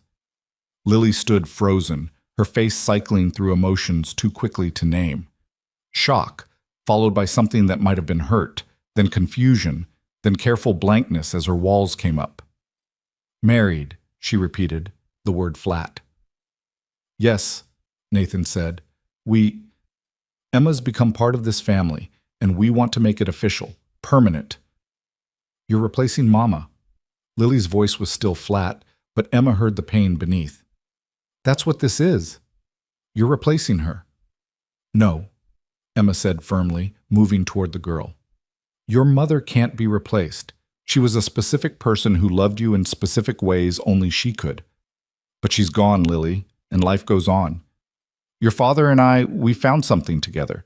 It's not the same as what he had with your mother. It's its own thing. Can you understand that?" "I understand Papa promised to love Mama forever. I remember the wedding vows. I was there. Until death do us part." Well, death parted them. But forever should mean forever. Tears were streaming down Lily's face now, her composure cracking. How can he just move on like she didn't matter? Nathan flinched as though struck. "Your mama mattered more than anything. Losing her nearly destroyed me. But I'm still alive, Lily, and so are you and your brothers. And Emma," his voice roughened. "Emma's made it possible for us to do more than just survive. She's made this house feel like a home again. That's not betraying your mother's memory. That's honoring her by making sure her children are happy and cared for." "Mama would want you to be happy, wouldn't she?" Emma asked gently. "She wouldn't want you to stay frozen in grief forever." Lily's shoulders shook with sobs she was trying to suppress. "I just miss her so much. And if Papa marries you, it's like admitting she's really gone and never coming back. As long as it was just us, I could pretend sometimes that she was just away, that she might—" She broke off, recognizing the futility of her own words. "I know that's childish." "It's not childish. It's human." Emma pulled Lily into an embrace, feeling the girl's rigid body gradually soften. "And you're allowed to miss her. You're allowed to be sad about this. You're allowed to need time to adjust. But I need you to know something. I'm not trying to take your mother's place in your heart. I'm just trying to be here for you and your brothers, that's all." "Do you love Papa?" Lily asked, her voice muffled against Emma's shoulder. "Yes." "And does he love you?" "He says he does." Lily pulled back, swiping at her eyes. "Mama always said love was something you chose, not just something you felt. She said feelings came and went, but choosing to love someone every day, that was what mattered." She looked at her father. "Is that what you're doing? Choosing to love Emma?" "Yes," Nathan said without hesitation. "Every day. Even on the days when it scares me. Especially on those days." Lily absorbed this, her young face thoughtful. "I don't know if I'm ready to be happy about this. I don't know if I can be." "You don't have to be happy about it," Emma said. "You just have to be honest about how you feel, and we'll work through it together." The sound of footsteps on the stairs announced Owen and Jacob's arrival. Both boys rumpled from sleep, Jacob's wooden horse trailing from one hand. They stopped when they saw Lily's tear-streaked face. "What's wrong?" Owen asked immediately, moving to his sister. "Papa and Emma are getting married," Lily said, her voice steadier now. "They wanted us to know." Jacob's face lit up with uncomplicated joy. "You're going to be married like in the stories? With a wedding and everything?" "Eventually, yes," Nathan said, his expression softening as he looked at his youngest. "We wanted to tell you children first, make sure you were comfortable with it." "But Emma's already our mama," Jacob said, confused. "Why do you need a wedding?" "To make it official," Owen explained, though his eyes were on his father's face, searching for something Emma couldn't quite identify. So nobody can question that we're a real family. We're already a real family, Jacob insisted. We are, Emma agreed. But your father and I want to make promises to each other in front of everyone, to commit to each other and to all of you, formally. Owen was quiet for a long moment. Then he stepped forward and wrapped his arms around Emma's waist, pressing his face against her shoulder. I'm glad, he said quietly. I'm glad you're staying forever. I was afraid you might leave when things got hard. Emma's throat tightened. I'm not going anywhere, sweetheart. This is my home now. Ours, Jacob corrected, tugging on her skirt. Our home. All of us together. Nathan cleared his throat roughly, emotion threatening to overwhelm him. I think we should have breakfast, he said, his voice not quite steady. And then Emma and I need to ride into town, make arrangements. Lily, can you manage things here with your brothers? Yes, Papa. Lily's voice was still subdued, but she met Emma's eyes with something like tentative acceptance. I'll manage. They ate quickly, the meal punctuated by Jacob's excited chatter about what a wedding might involve, and Owen's more practical questions about timing and logistics. Lily remained quiet but present, occasionally glancing at Emma with an expression that held equal parts grief and cautious hope. Emma understood. The girl was trying to reconcile love for her dead mother with acceptance of this new woman in their lives, trying to figure out how to move forward without feeling like she was betraying the past. After breakfast, Emma changed into her warmest clothes and met Nathan by the wagon. The morning was cold but clear, perfect for the journey into town. As they pulled out of the yard, Emma looked back at the house and saw all three children watching from the window, Lily holding Jacob's hand, Owen standing slightly apart, all of them waving goodbye. They'll be all right, Nathan said, following her gaze. Lily just needs time to adjust. She's been the woman of the house for so long. Accepting someone else in that role feels like surrendering control. I know. I don't want to take her role from her. I just want to share it. She'll come to understand that. Nathan guided the horses onto the main path, his movements automatic from years of practice. Emma, about the wedding, I know you probably had dreams of how that day would look someday. Pretty dress, flowers, music. I can't give you all of that. The best I can offer is the preacher, a few witnesses, maybe dinner afterward at the hotel. Nathan, I don't need elaborate. I just need honest. She reached over and squeezed his hand. The day I marry you, I'm gaining a family and making permanent the home I've found. That's worth more than all the flowers and fancy dresses in the world. He brought her hand to his lips and kissed her knuckles, rough and gentle at once. How did I get this lucky? Finding you when I wasn't even looking for love, just help? Maybe we found each other. Maybe that's how it works when you're ready, even if you don't know you're ready. They rode in comfortable silence for a while, the landscape rolling past in endless white punctuated by dark stands of pine. Emma found herself memorizing details, the way morning light caught on snow, the particular sound of wagon wheels on frozen earth, the solid warmth of Nathan beside her. These would be her memories of the day she rode into town to arrange her wedding, simple and perfect in their ordinariness. Town was busier than Emma expected for a cold March morning. Ranchers stocking up on supplies before the next storm, women gathering at the general store to trade news and gossip, children darting between buildings in improvised games. Nathan helped Emma down from the wagon, and they stood for a moment at the edge of the main street, both suddenly hesitant. First stop should be the church, Nathan said. Talk to Reverend Matthews about conducting the ceremony. They found the Reverend in his small office behind the church, bent over ledgers with reading glasses perched on his nose. He looked up when they entered, surprise crossing his weathered face. Nathan Cole, as I live and breathe. Haven't seen you in church for months. Starting to think you'd gone heathen on me. His eyes shifted to Emma with open curiosity. And this must be the young woman you took in. Emma, is it? Yes, sir. Emma felt heat rise in her cheeks under his scrutiny. We'd like to get married, Nathan said bluntly, never one for social niceties. Soon as possible. Just a simple ceremony, nothing fancy.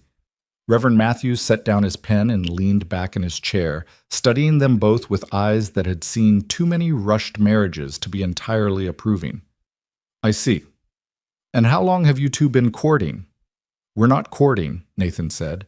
Emma's been helping with my household since January. We've decided to make the arrangement permanent. An arrangement. The Reverend's tone suggested he'd heard this story before and didn't much like how it usually ended. Son, marriage is a sacred covenant, not a business transaction. Are you both entering this freely with full understanding of what you're promising? Yes, Emma said firmly before Nathan could respond. I know what some people think, that I'm a desperate woman taking what she can get, or that Nathan's just trying to get free labor bound by law. But that's not what this is. We've built something real these last months. We care about each other and about his children. This isn't convenience, Reverend. It's commitment. The old man's expression softened slightly. Well spoken. And you, Nathan? You've had time to grieve your Sarah? You're not rushing into this to avoid feeling what needs to be felt? Nathan was quiet for a long moment, and Emma held her breath, hoping he wouldn't retreat into the emotional distance that had defined him for so long. But when he spoke, his voice was clear and certain. I'll never stop grieving Sarah. She was my first love, the mother of my children, and I'll carry her memory until I die. But Emma's right. We've built something real. She's made my children smile again. She's made me remember there's more to life than just getting through each day. I love her, Reverend, not the same way I loved Sarah, but just as truly. And I want to marry her because she deserves that security and because I want to spend whatever time I have left making her happy. Emma felt tears prick her eyes at the simple honesty of his words. The Reverend seemed equally moved, clearing his throat gruffly. All right then. I'll marry you. When were you thinking? 2 weeks from this Sunday, Nathan said. That gives us time to prepare. Tell people who need to know. Will that work? That works. Come by the church after service that day. Bring witnesses. I assume you'll want your children present. Yes, and maybe a few neighbors. Nothing large. They made the arrangements quickly. Time, date, what readings Nathan wanted included. The Reverend seemed satisfied that this was a genuine marriage rather than mere convenience, and by the time they left the church, some of Emma's nervousness had eased. They'd taken the first official step. In 2 weeks, she'd be Emma Cole, legally and permanently part of this family she'd grown to love. Their next stop was the general store, where Nathan wanted to buy Emma fabric for a new dress.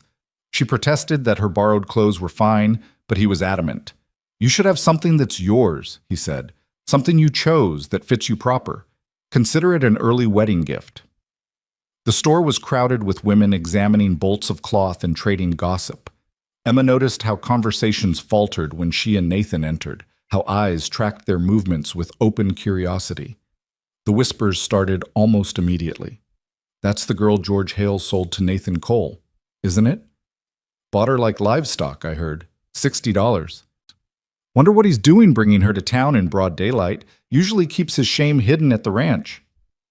Emma's cheeks burned, but Nathan's hand found the small of her back, steady and reassuring.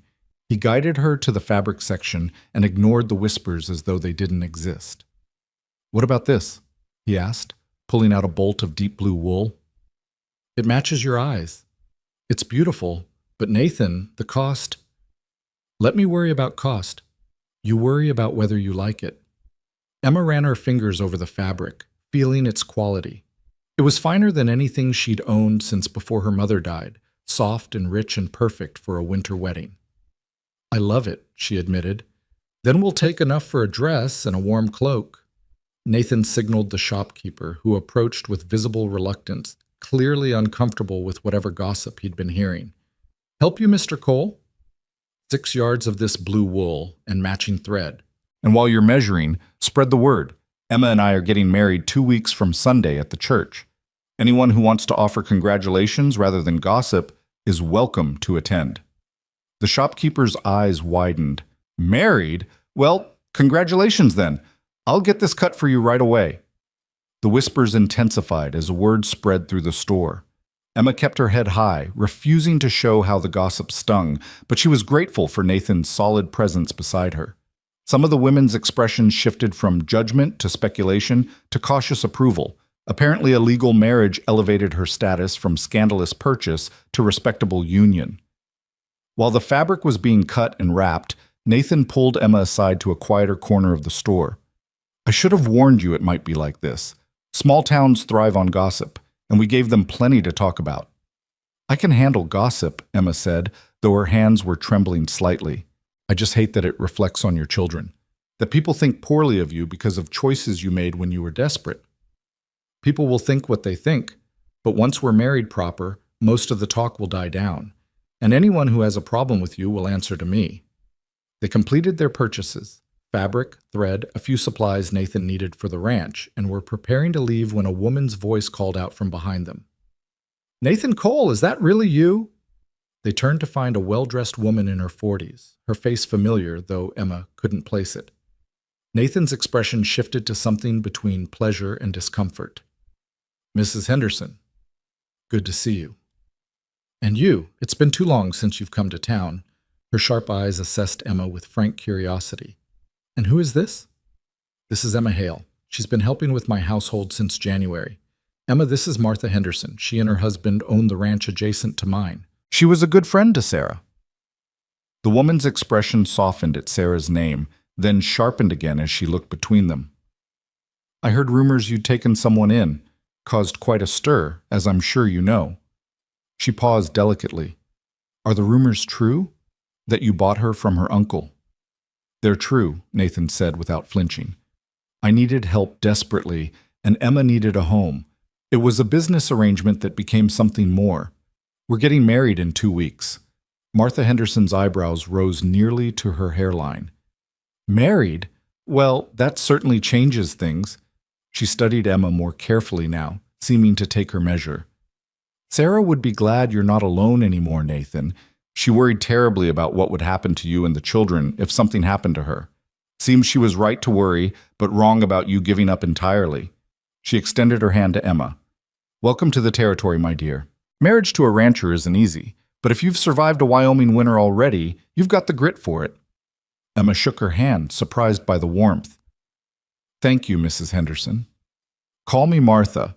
We're neighbors, after all, and soon to be family of a sort." She glanced at Nathan. "You'll bring her to the spring gathering, I hope. The women are always eager to meet someone new, and Emma should know who she can count on when times get hard." "We'll see," Nathan said non-committally, clearly uncomfortable with the social expectations.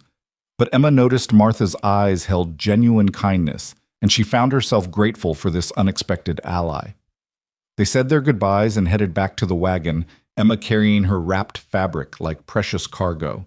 The sun was high now, warming the air fractionally, and Emma felt some of the tension from the morning's encounters begin to ease. "She seemed nice," Emma ventured as they drove out of town. "Martha Henderson." "She is. Her and Sarah were close. Martha helped when the children were born, came over after Sarah died to help me through the worst of it. I probably should have stayed in better touch, but..." He trailed off, and Emma understood. Maintaining connections required emotional energy he hadn't possessed. "Maybe we can change that. Build some connections outside just the 5 of us." "Maybe." Nathan was quiet for a moment, then said, "I want to stop somewhere before we go home. There's something I need to do." He guided the wagon off the main path, following a smaller trail that led to a gentle rise overlooking the valley.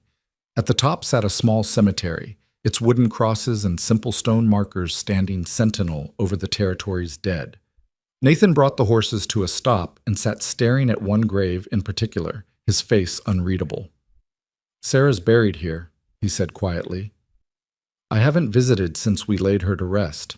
Couldn't bear it. But I think I need to now. Before we marry. Need to..." He struggled for words. "Need to say goodbye proper. Tell her about you, about the children. Make peace with moving forward." Emma's throat tightened. "Do you want me to come with you or wait here?" "Come with me. Please. I want her to know..." He stopped, shook his head. "I don't know what I want her to know. Maybe that I tried to honor her by taking care of our children, that I didn't give up even when I wanted to, that I found someone who loves them almost as much as she did." They walked together through the cemetery, Nathan leading Emma to a grave marked by a simple wooden cross bearing Sarah's name and the years of her too short life. Someone, Probably Nathan, in those first raw months, had planted wildflowers around the base, though they were dormant now beneath the snow. Nathan stood silently for a long time, his hat clutched in his hands, his face working through emotions. Emma stayed close but didn't touch him, understanding this was a private grief that predated her arrival and deserved its space. Finally, Nathan spoke, his voice rough and low. "Sarah, I know you can't hear me. I know you're gone, and nothing I say changes that. But I need to tell you some things anyway, even if it's just for me." He paused, gathering himself. "I tried to keep going after you died. Tried to be strong for the children, keep the ranch running, do everything you would have wanted. But I was barely surviving, and the children were suffering for it. Lily grew up too fast, Owen stopped dreaming, and Jacob—" His voice broke. Jacob stopped talking entirely. "I failed them, Sarah. I failed you." Emma's heart ached watching him struggle with guilt he'd been carrying for 2 years. "But then Emma came," Nathan continued, "and she started putting us back together, piece by piece. She got Jacob talking again. She's teaching Owen and helping Lily remember she's still a child. She's made our house feel like a home again, instead of a tomb we're all trapped in." He paused, tears streaming down his face now. "I love her, Sarah. Not the same way I loved you. You were my first everything, and I'll never stop being grateful for the years we had. But Emma's become precious to me, and I need to know—" His voice caught. "I need to know it's all right. That loving her doesn't mean I'm betraying you." The wind picked up, rustling through bare branches, and Emma could almost imagine it was Sarah answering, giving her blessing. Nathan seemed to feel it too, his shoulders relaxing slightly. "I'm going to marry her in 2 weeks," he said, his voice steadier. "Make her part of our family official. The children need her, and so do I. But I want you to know you'll always be their mother. I'll make sure they remember you, that they know how much you loved them. Emma understands that. She's not trying to erase you." He paused one last time. "Thank you for the years we had. Thank you for our children. And please, if there's any way, watch over us. All of us. We're going to be all right, but we could still use your guidance." He stood for another moment, then bent and brushed snow from the base of the cross with gentle hands. When he straightened, his eyes were red but clearer somehow, as though a weight he'd been carrying had finally been acknowledged and partially released. Emma took his hand when he rejoined her, and they walked back to the wagon in silence. As they climbed onto the seat and Nathan guided the horses back toward the main path, Emma finally spoke. "That was brave. What you did. It was necessary. I couldn't move forward properly while still holding on so tight to the past." He glanced at her, his expression raw but honest. "I meant what I said to her. You're precious to me.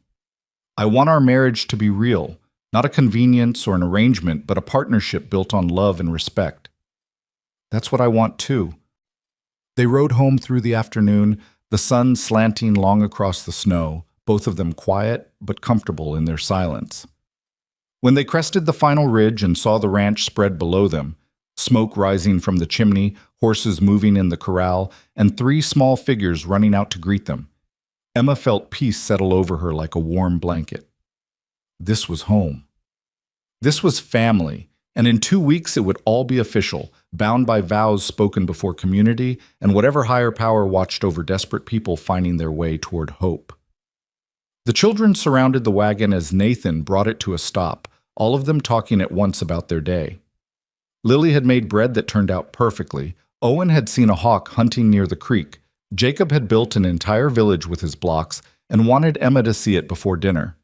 Emma descended into their noise and excitement, letting it wash over her, and caught Nathan's eye across the chaos. He smiled at her, really smiled, open and genuine and full of promise, and Emma smiled back, understanding that whatever challenges lay ahead, they'd face them together. That night, after dinner and chores and children tucked into bed, Emma sat at the kitchen table with her new fabric spread before her, beginning to plan the dress she'd wear when she became Emma Cole. Nathan sat across from her, mending harness leather, occasionally looking up to watch her work. Neither spoke much, but the silence was full of shared understanding, of plans being woven and futures being chosen. 2 weeks, Emma thought, running her fingers over the soft blue wool. 2 weeks until she stood before a preacher and made promises that would bind her to this man and these children forever. 2 weeks until the girl sold for $60 became the woman who chose love, despite every reason to protect her heart. It seemed both impossibly far away and terrifyingly close. But Emma was ready. After 18 years of being unwanted and 7 years of being a burden, she was finally ready to be chosen, to belong, to matter in ways that transcended transaction. She looked up and found Nathan watching her, his eyes soft in the lamplight.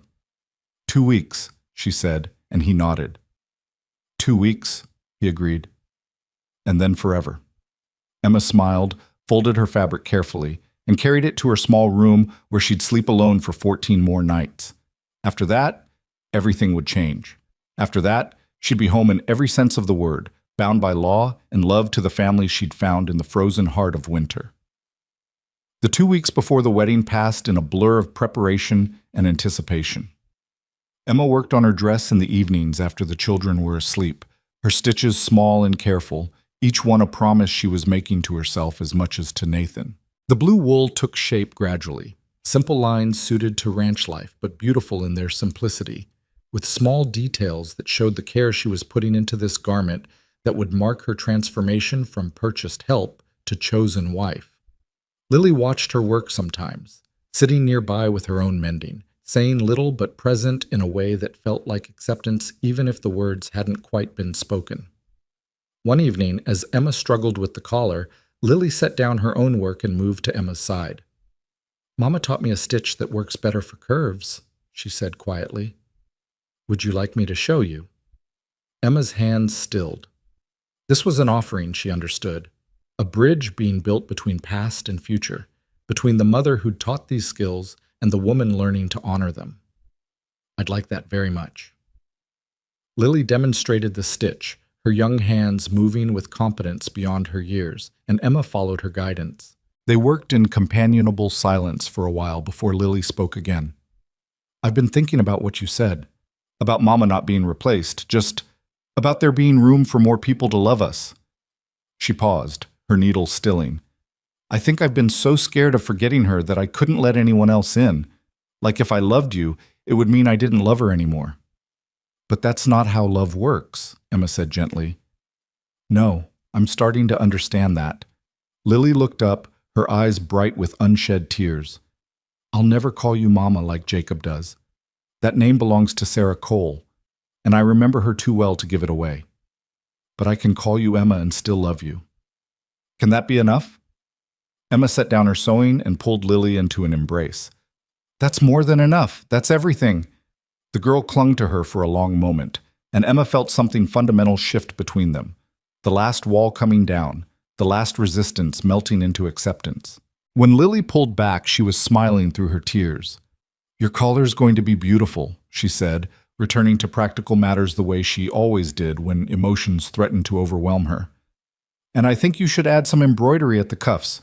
Just small, but it'll make the dress special. Will you help me with it?" "Yes. I'd like that." They worked together until the lamp oil ran low, Lily teaching Emma the delicate embroidery stitches her mother had taught her, the two of them stitching connection alongside thread, building something new while honoring what had come before. The night before the wedding, Emma barely slept. She lay in her small room listening to the house settle around her, aware that this was the last night she'd sleep alone, the last night before everything changed irrevocably. Fear and excitement warred in her chest, making her breath come short and her heart race. Tomorrow she'd stand before a preacher and promise forever to a man she'd known less than 3 months, bind herself legally to children who weren't hers by blood, but had become hers by choice. Was she ready? The question circled her mind endlessly. She thought of her mother, dead 7 years, wondered what advice she would give. Probably something practical about making the best of circumstances, about finding grace in unlikely places. Emma wished desperately she could ask, could hear her mother's voice one more time, telling her she was doing the right thing, that love found in winter was still love, that families stitched together from grief and need could still be whole. But her mother was gone, and Emma had only herself to rely on. She rose before dawn, too restless to pretend sleep, and moved quietly through the dark house to the kitchen. To her surprise, she found Nathan already there, sitting at the table with cold coffee, staring at nothing. "Couldn't sleep either?" Emma asked softly. He looked up, startled, then offered a rueful smile. "Kept thinking about everything that could go wrong. What if I'm not a good enough husband? What if I fail you the way I failed Sarah by not being able to save her? What if—" "Nathan." Emma moved to him, placed her hands on his shoulders. "You're going to be a wonderful husband because you're already a wonderful father and partner. Yes, things will go wrong sometimes. That's life. But we'll face them together. That's what marriage means." "You're not scared?" "Terrified," Emma admitted. "But I'm also certain. We're choosing each other, Nathan. That's worth being scared for." He pulled her down onto his lap, wrapped his arms around her, and they sat that way in the pre-dawn darkness, drawing strength from each other's presence. When the first light began to color the eastern sky, they separated reluctantly and began the day that would change everything. The children woke excited and nervous, their energy filling the house with barely contained chaos. Jacob insisted on wearing his best clothes, even though the wedding wasn't until afternoon, and had to be convinced to change back into everyday wear for morning chores. Owen asked 100 questions about wedding traditions and legal requirements, his scholar's mind needing to understand every detail. And Lily moved through the morning with unusual quietness, helping Emma with her hair and dress when the time came, her touch gentle and careful. "You look beautiful," Lily said when Emma was finally ready, standing before the small mirror in her room.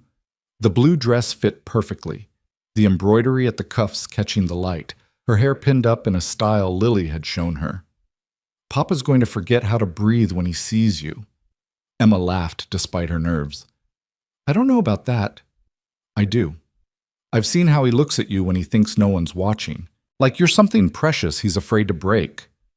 Lily paused, then added quietly, "Mama used to say Papa looked at her that same way, especially after we children were born. Like he couldn't believe his good fortune. I hope I can make him half as happy as your mother did." "You already do, in different ways maybe, but just as real." Lily squeezed Emma's hand. "I'm glad you're becoming our family officially. I'm glad Papa won't be alone anymore." They embraced briefly, then Lily went to finish getting her brothers ready, while Emma took a few moments alone to compose herself. She looked at her reflection and barely recognized the woman staring back, no longer the unwanted niece traded away for $60, but someone loved and chosen, about to promise forever to a man who'd somehow become essential in the span of a winter. The ride to town passed too quickly and not quickly enough.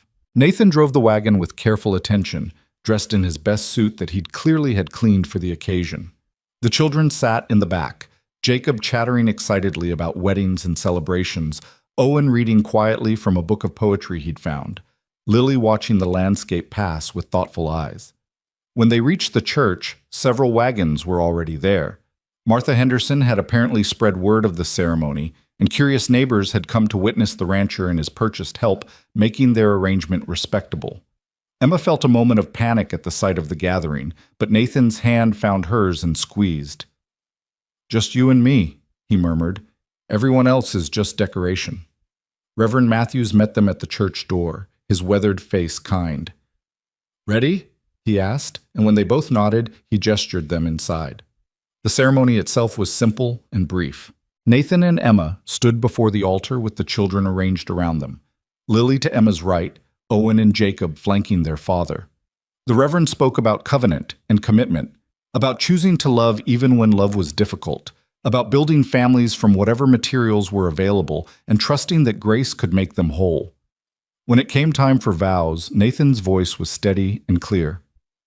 "I, Nathan Cole, take you, Emma Hale, to be my wife. I promise to provide for you, protect you, honor you, and love you for all the days we're given. I promise to be faithful in plenty and in want, in joy and in sorrow, in sickness and in health. You've made my house a home again, made my children smile again, made me remember that living is more than surviving. For that and for who you are, I'm grateful. I choose you today and will choose you every day after." Emma's eyes filled with tears as she spoke her own vows. "I, Emma Hale, take you, Nathan Cole, to be my husband. I promise to stand with you through whatever comes, to care for your children as my own, to build a life with you based on honesty and love.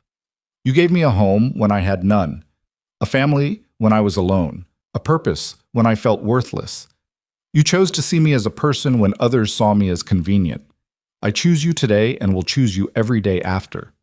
The Reverend pronounced them husband and wife, and when Nathan kissed Emma, gentle and reverent and full of promise, she heard Jacob cheer and Owen clap and Lily sniffle back tears.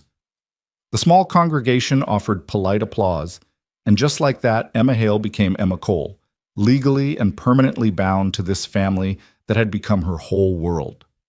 Martha Henderson insisted they come to the hotel for a celebratory dinner, and the small party moved through town to the dining room Martha had reserved. It was more elaborate than Emma had expected. Roasted chicken and potatoes, fresh bread, even a small cake Martha had commissioned from the baker. The children ate with good appetite, Jacob regaling anyone who would listen with detailed descriptions of the ceremony, while Owen and Lily sat quietly content. Emma found herself surrounded by ranchers' wives offering advice and welcome, their earlier gossip replaced by genuine friendliness now that she was respectably married.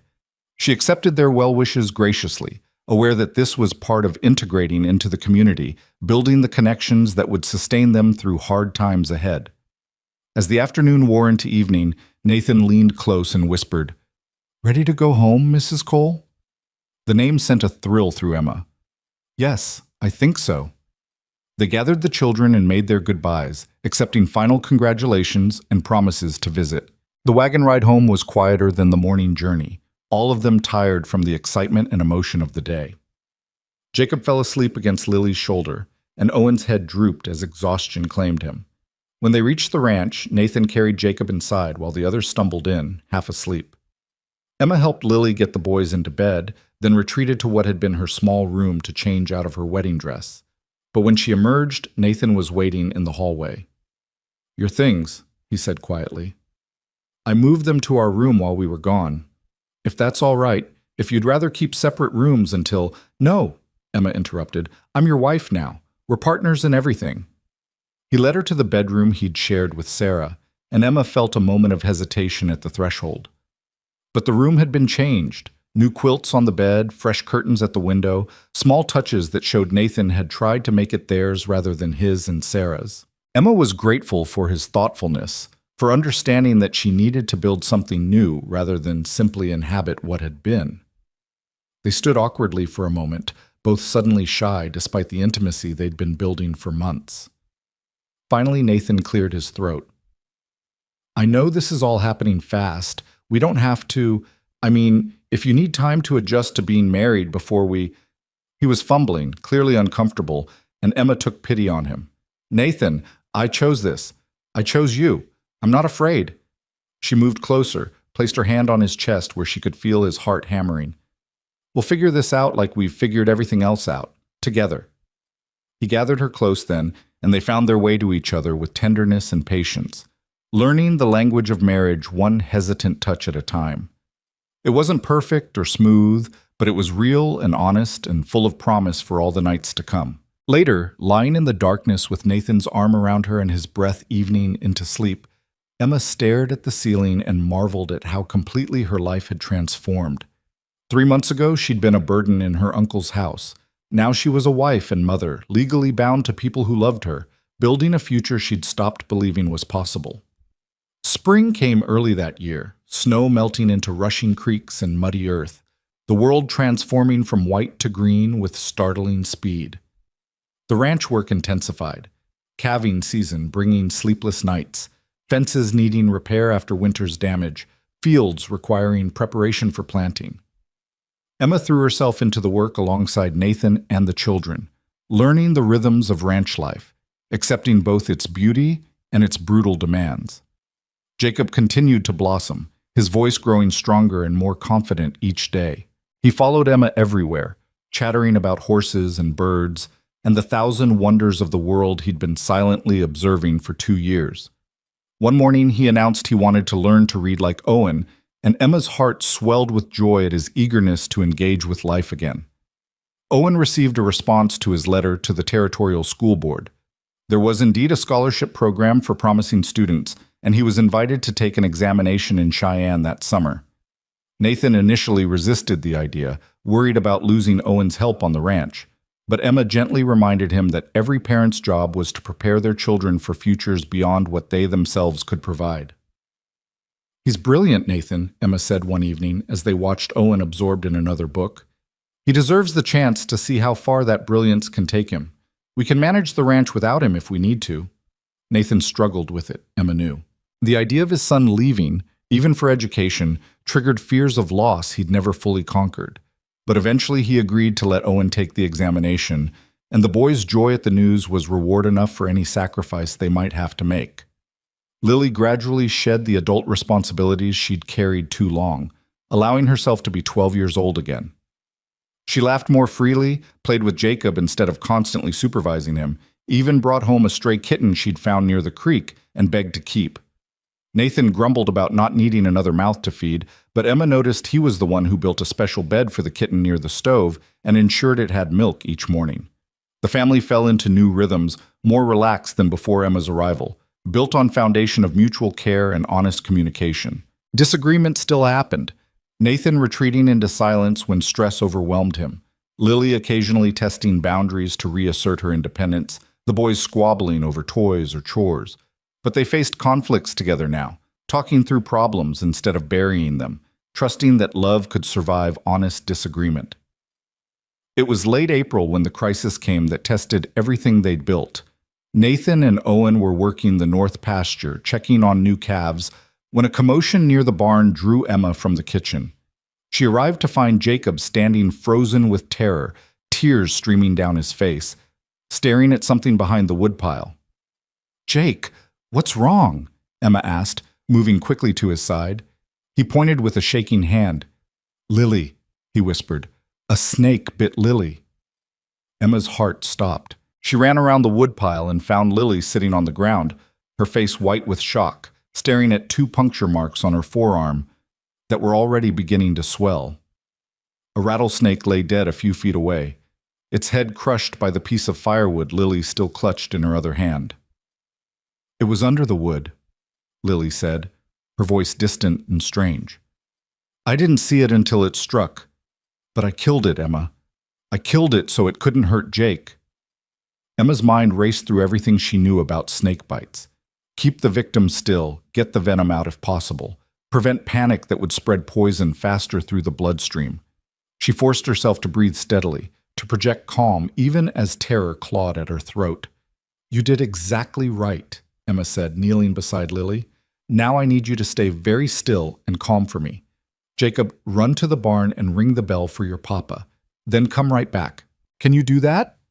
Jacob took off running, and Emma heard the bell clanging moments later. She examined Lily's arm carefully. The swelling was spreading, but not as fast as it could be, suggesting maybe the snake hadn't delivered a full dose of venom, or maybe Lily's quick action in killing it had limited the injection. "I'm scared," Lily whispered, her brave facade cracking. "Am I going to die like Mama?" "No," Emma said fiercely, taking Lily's face in her hands. "You are not going to die. I won't let you. Your papa won't let you. We're going to fight this together, and you're going to survive. Do you hear me?"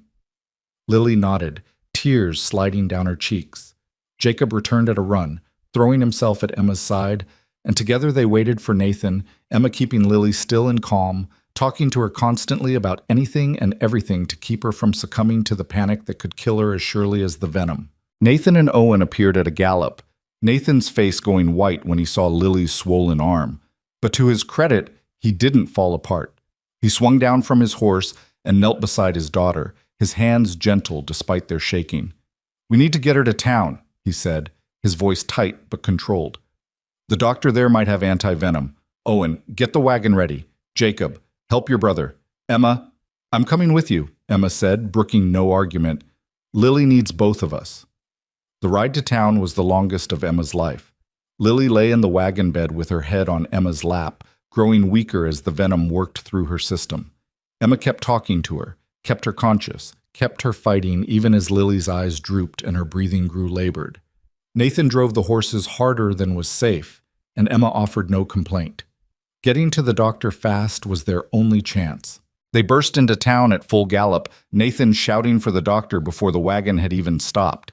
Dr. Morrison came running from his office, took one look at Lily's arm, and barked orders to carry her inside immediately. The next hours were a blur of activity Emma could barely process. The doctor worked over Lily with calm efficiency, administering what anti-venom he had, lancing the wound to drain poison, applying poultices to draw out toxins. Nathan paced like a caged animal, his face ravaged with fear and helplessness. Owen and Jacob huddled together on a bench, watching their sister fight for her life, both boys pale and silent with terror. Emma stayed at Lily's bedside, holding her uninjured hand, talking to her constantly even when Lily seemed too far gone to hear. She told Lily about all the things they'd do together when she recovered, teaching her to make her mother's special berry pie, helping her sew a new dress for summer, maybe getting her a horse of her own to ride. She told Lily how proud Sarah would be of her bravery, how she'd saved Jacob by killing the snake despite her own injury. She told Lily she was loved and needed and essential, that this family couldn't bear to lose her. Nathan eventually came to stand on Lily's other side, his face wet with tears he wasn't bothering to hide. He took his daughter's other hand and added his voice to Emma's, pleading with Lily to stay, to fight, to come back to them. "I can't lose you," Nathan said, his voice breaking. "I can't lose another person I love. You're so strong, Lily girl, stronger than me. You've been holding this family together for 2 years. Now let us hold you. Let us carry you through this, please." Whether their words reached her, or the anti-venom finally began working, or sheer stubborn will kept her tethered to life, Emma would never know. But gradually, slowly, Lily's breathing steadied. The deadly pallor faded from her face. Her eyes flickered open, confused and exhausted, but alive. "Papa?"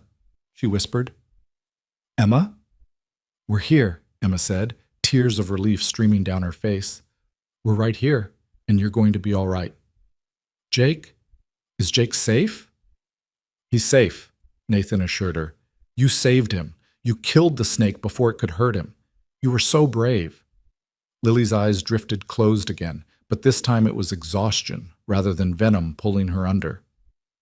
Dr. Morrison checked her vital signs and nodded with satisfaction. "She's turned the corner," he said quietly. "The next 24 hours are critical, but I think she's going to make it. You got her here fast enough, and she's strong. She'll need time to recover. That arm won't be usable for a week or more, and she'll be weak, but she should heal completely." Nathan's knees buckled, and Emma was there to steady him, holding him up while he shook with relief so profound it bordered on collapse. Owen and Jacob crowded close, and for a moment the family simply clung to each other, grateful beyond words that death had been cheated one more time.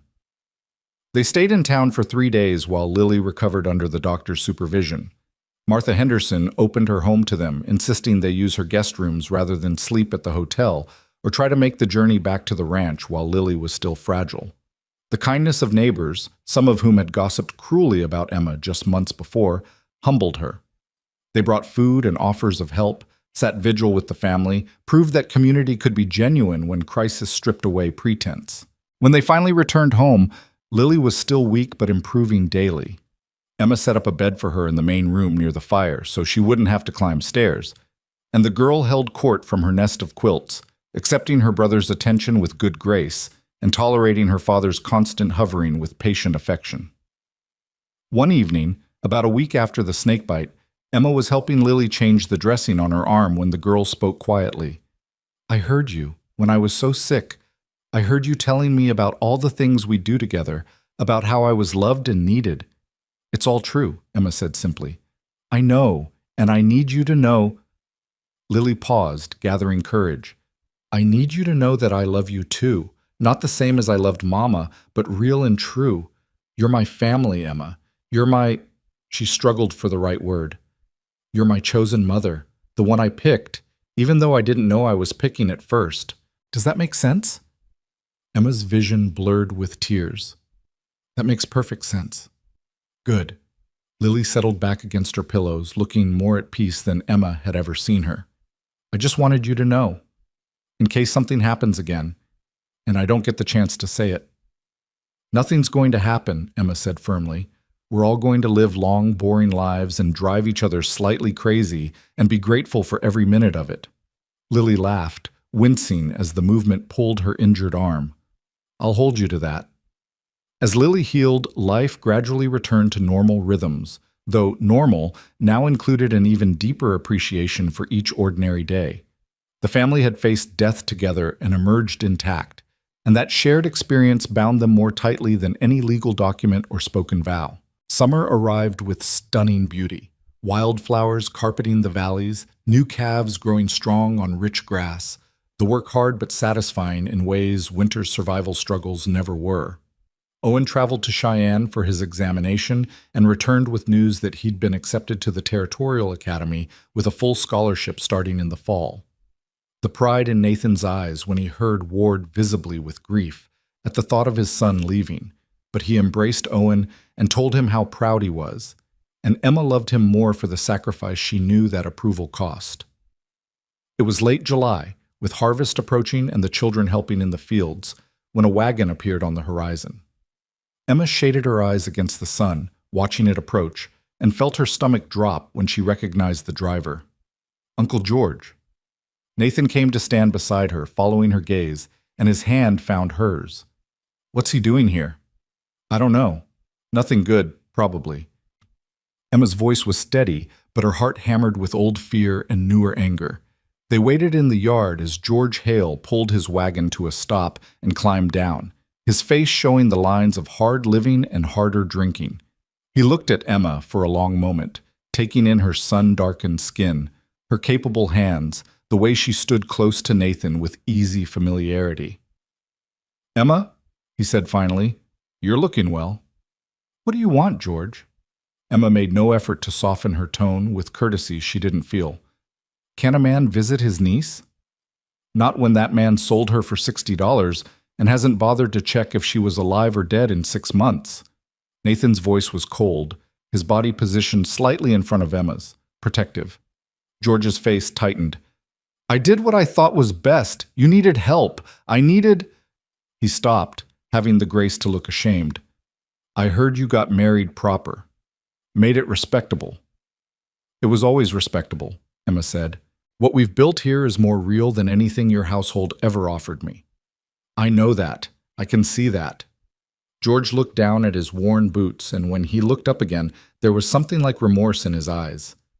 "Your aunt and I. Things fell apart after you left. She left me, took what little we had.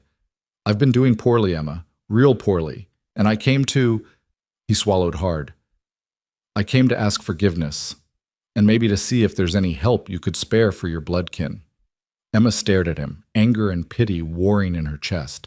This was the man who'd raised her after her parents died, who'd resented every moment of it, who'd traded her away like livestock the first chance he got. But he was also broken and desperate and human in his failure. "You sold me," Emma said quietly. "You made me feel worthless for 7 years. You took money for a human being and never looked back to see if I survived. Why should I help you now?" "You shouldn't," George admitted. "I got no right to ask. But I'm asking anyway, because I got nowhere else to turn, and because for all my failures, you're still my blood." Emma felt Nathan's hand squeeze hers, offering support regardless of what she decided. She looked back toward the house and saw the children watching from the porch, Jacob holding his wooden horse, Owen with his arm around his younger brother, Lily, standing straight and strong despite the scar on her arm. Her family. The people who'd chosen her and whom she'd chosen back. "I'll give you food and supplies," Emma said finally. "Enough to see you through a few months if you're careful with it. And I'll ask neighbors if anyone has work available. But I won't give you money, and I won't welcome you into our home as though the past didn't happen. You can't undo what you did, Uncle George. You can't take back making me feel like a burden for 7 years." "I know that," George's voice was rough. "And I won't ask for more than you're offering. The food and help finding work, that's more than generous considering—" "It's not generous," Emma corrected. "It's me being a better person than you taught me to be. It's me choosing grace because these people," she gestured toward her family, "taught me I was worth more than I believed. But don't mistake grace for forgiveness. I may forgive you someday, but not today. Today I'm just choosing not to let your failure define who I am." Nathan helped load George's wagon with supplies from their stores, flour, beans, salt pork, enough to keep a man fed if not comfortable. George accepted it with mumbled thanks, looking smaller somehow than Emma remembered, diminished by failure and regret. Before he climbed back onto his wagon, George looked at Emma one last time. "You've done well for yourself, better than I ever imagined you could. Your mama would be proud." "My mama would be ashamed you sold her daughter," Emma replied. "But yes, I've done well. Not because of you, but in spite of you." He nodded slowly, acknowledging the truth of it, then drove away, his wagon disappearing down the path the same way Emma's had that frozen January day when her life changed forever. Emma stood watching until he was out of sight, Nathan's arm around her shoulders, the children gradually moving closer until they surrounded her with their presence and their love. "Are you all right?" Nathan asked quietly. "I'm perfect," Emma said, and meant it. "I'm exactly where I'm supposed to be, with exactly who I'm supposed to be with. He can't touch that. Nothing can." That evening, with dinner finished and the children preparing for bed, Emma stood at the window looking out at the mountains silhouetted against the darkening sky. She felt Nathan come up behind her, his arms encircling her waist, his chin resting on her shoulder. "Thank you," he said quietly. "For what?" "For choosing grace with your uncle even after everything he did. For being strong enough to help him without letting it diminish you. For being exactly who you are." He paused. "I know I don't say it enough, but I'm grateful every day that your uncle brought you into my life, even if his reasons were mercenary. You've transformed everything. This house, these children, me. I was barely surviving before you came. Now I'm living." Emma turned in his arms to face him. "We're living, all of us together. That's what families do. They transform survival into life, loneliness into belonging, fear into hope. When did you get so wise?" "When I was sold for $60 and discovered I was worth everything." He kissed her then, deep and sweet. And Emma thought about the journey that had brought her here, from unwanted niece to purchased convenience to chosen wife and mother. Every moment of pain had been worth it to arrive at this place, in this man's arms, part of this family that had stitched itself together from broken pieces and become whole. When they finally separated, they could hear Lily reading to Jacob upstairs, her voice carrying through the floorboards as she brought her brother into worlds of imagination and adventure. Owen's lamp glowed in the window of his room, where he studied late into the night, preparing for the academy that would open new futures. Their family, imperfect and precious and real. "Come to bed, Mrs. Cole," Nathan murmured. "Tomorrow comes early." "Tomorrow always comes early on a ranch," Emma replied with a smile. "But I wouldn't have it any other way." They climbed the stairs together, checked on each child, kissing foreheads, adjusting blankets, murmuring good nights. Then they retired to their own room, the one they'd made theirs through months of building intimacy and trust, and held each other in the darkness while outside the Wyoming night settled over the valley like a benediction. Emma drifted toward sleep, thinking about the girl she'd been and the woman she'd become, about cold transactions that warmed into love, about grief that made space for healing, about families chosen rather than assigned by blood, about $60 that had purchased help but couldn't quantify the worth of a human heart or the value of belonging. She was Emma Cole now, and she was home. Not the home of her childhood that death had stolen, not the reluctant shelter of her uncle's house, but the home she'd claimed through courage and built through love. A home where she mattered, where she was essential, where she would stay for all the days she was given. Spring would come again, and winters would return, bringing their cycles of plenty and want, joy and sorrow, life and death. But Emma would face them surrounded by people who loved her, in a house that had learned to breathe again, building a future she'd once believed was impossible. The last thought before sleep claimed her was simple and profound. She was enough. She had always been enough. It had just taken being sold for $60 to discover she was worth everything. And in the morning, when she woke to Nathan's arms around her and children's voices rising in the house below and sunlight streaming through windows that framed mountains and sky, Emma would rise and greet the new day with gratitude for every hard road that had led her here, to this perfect, imperfect life, to this family born of winter cold and spring thaw, to this love that had survived every reason to surrender to fear. She was home. She was loved. She was Emma Cole. And that was everything.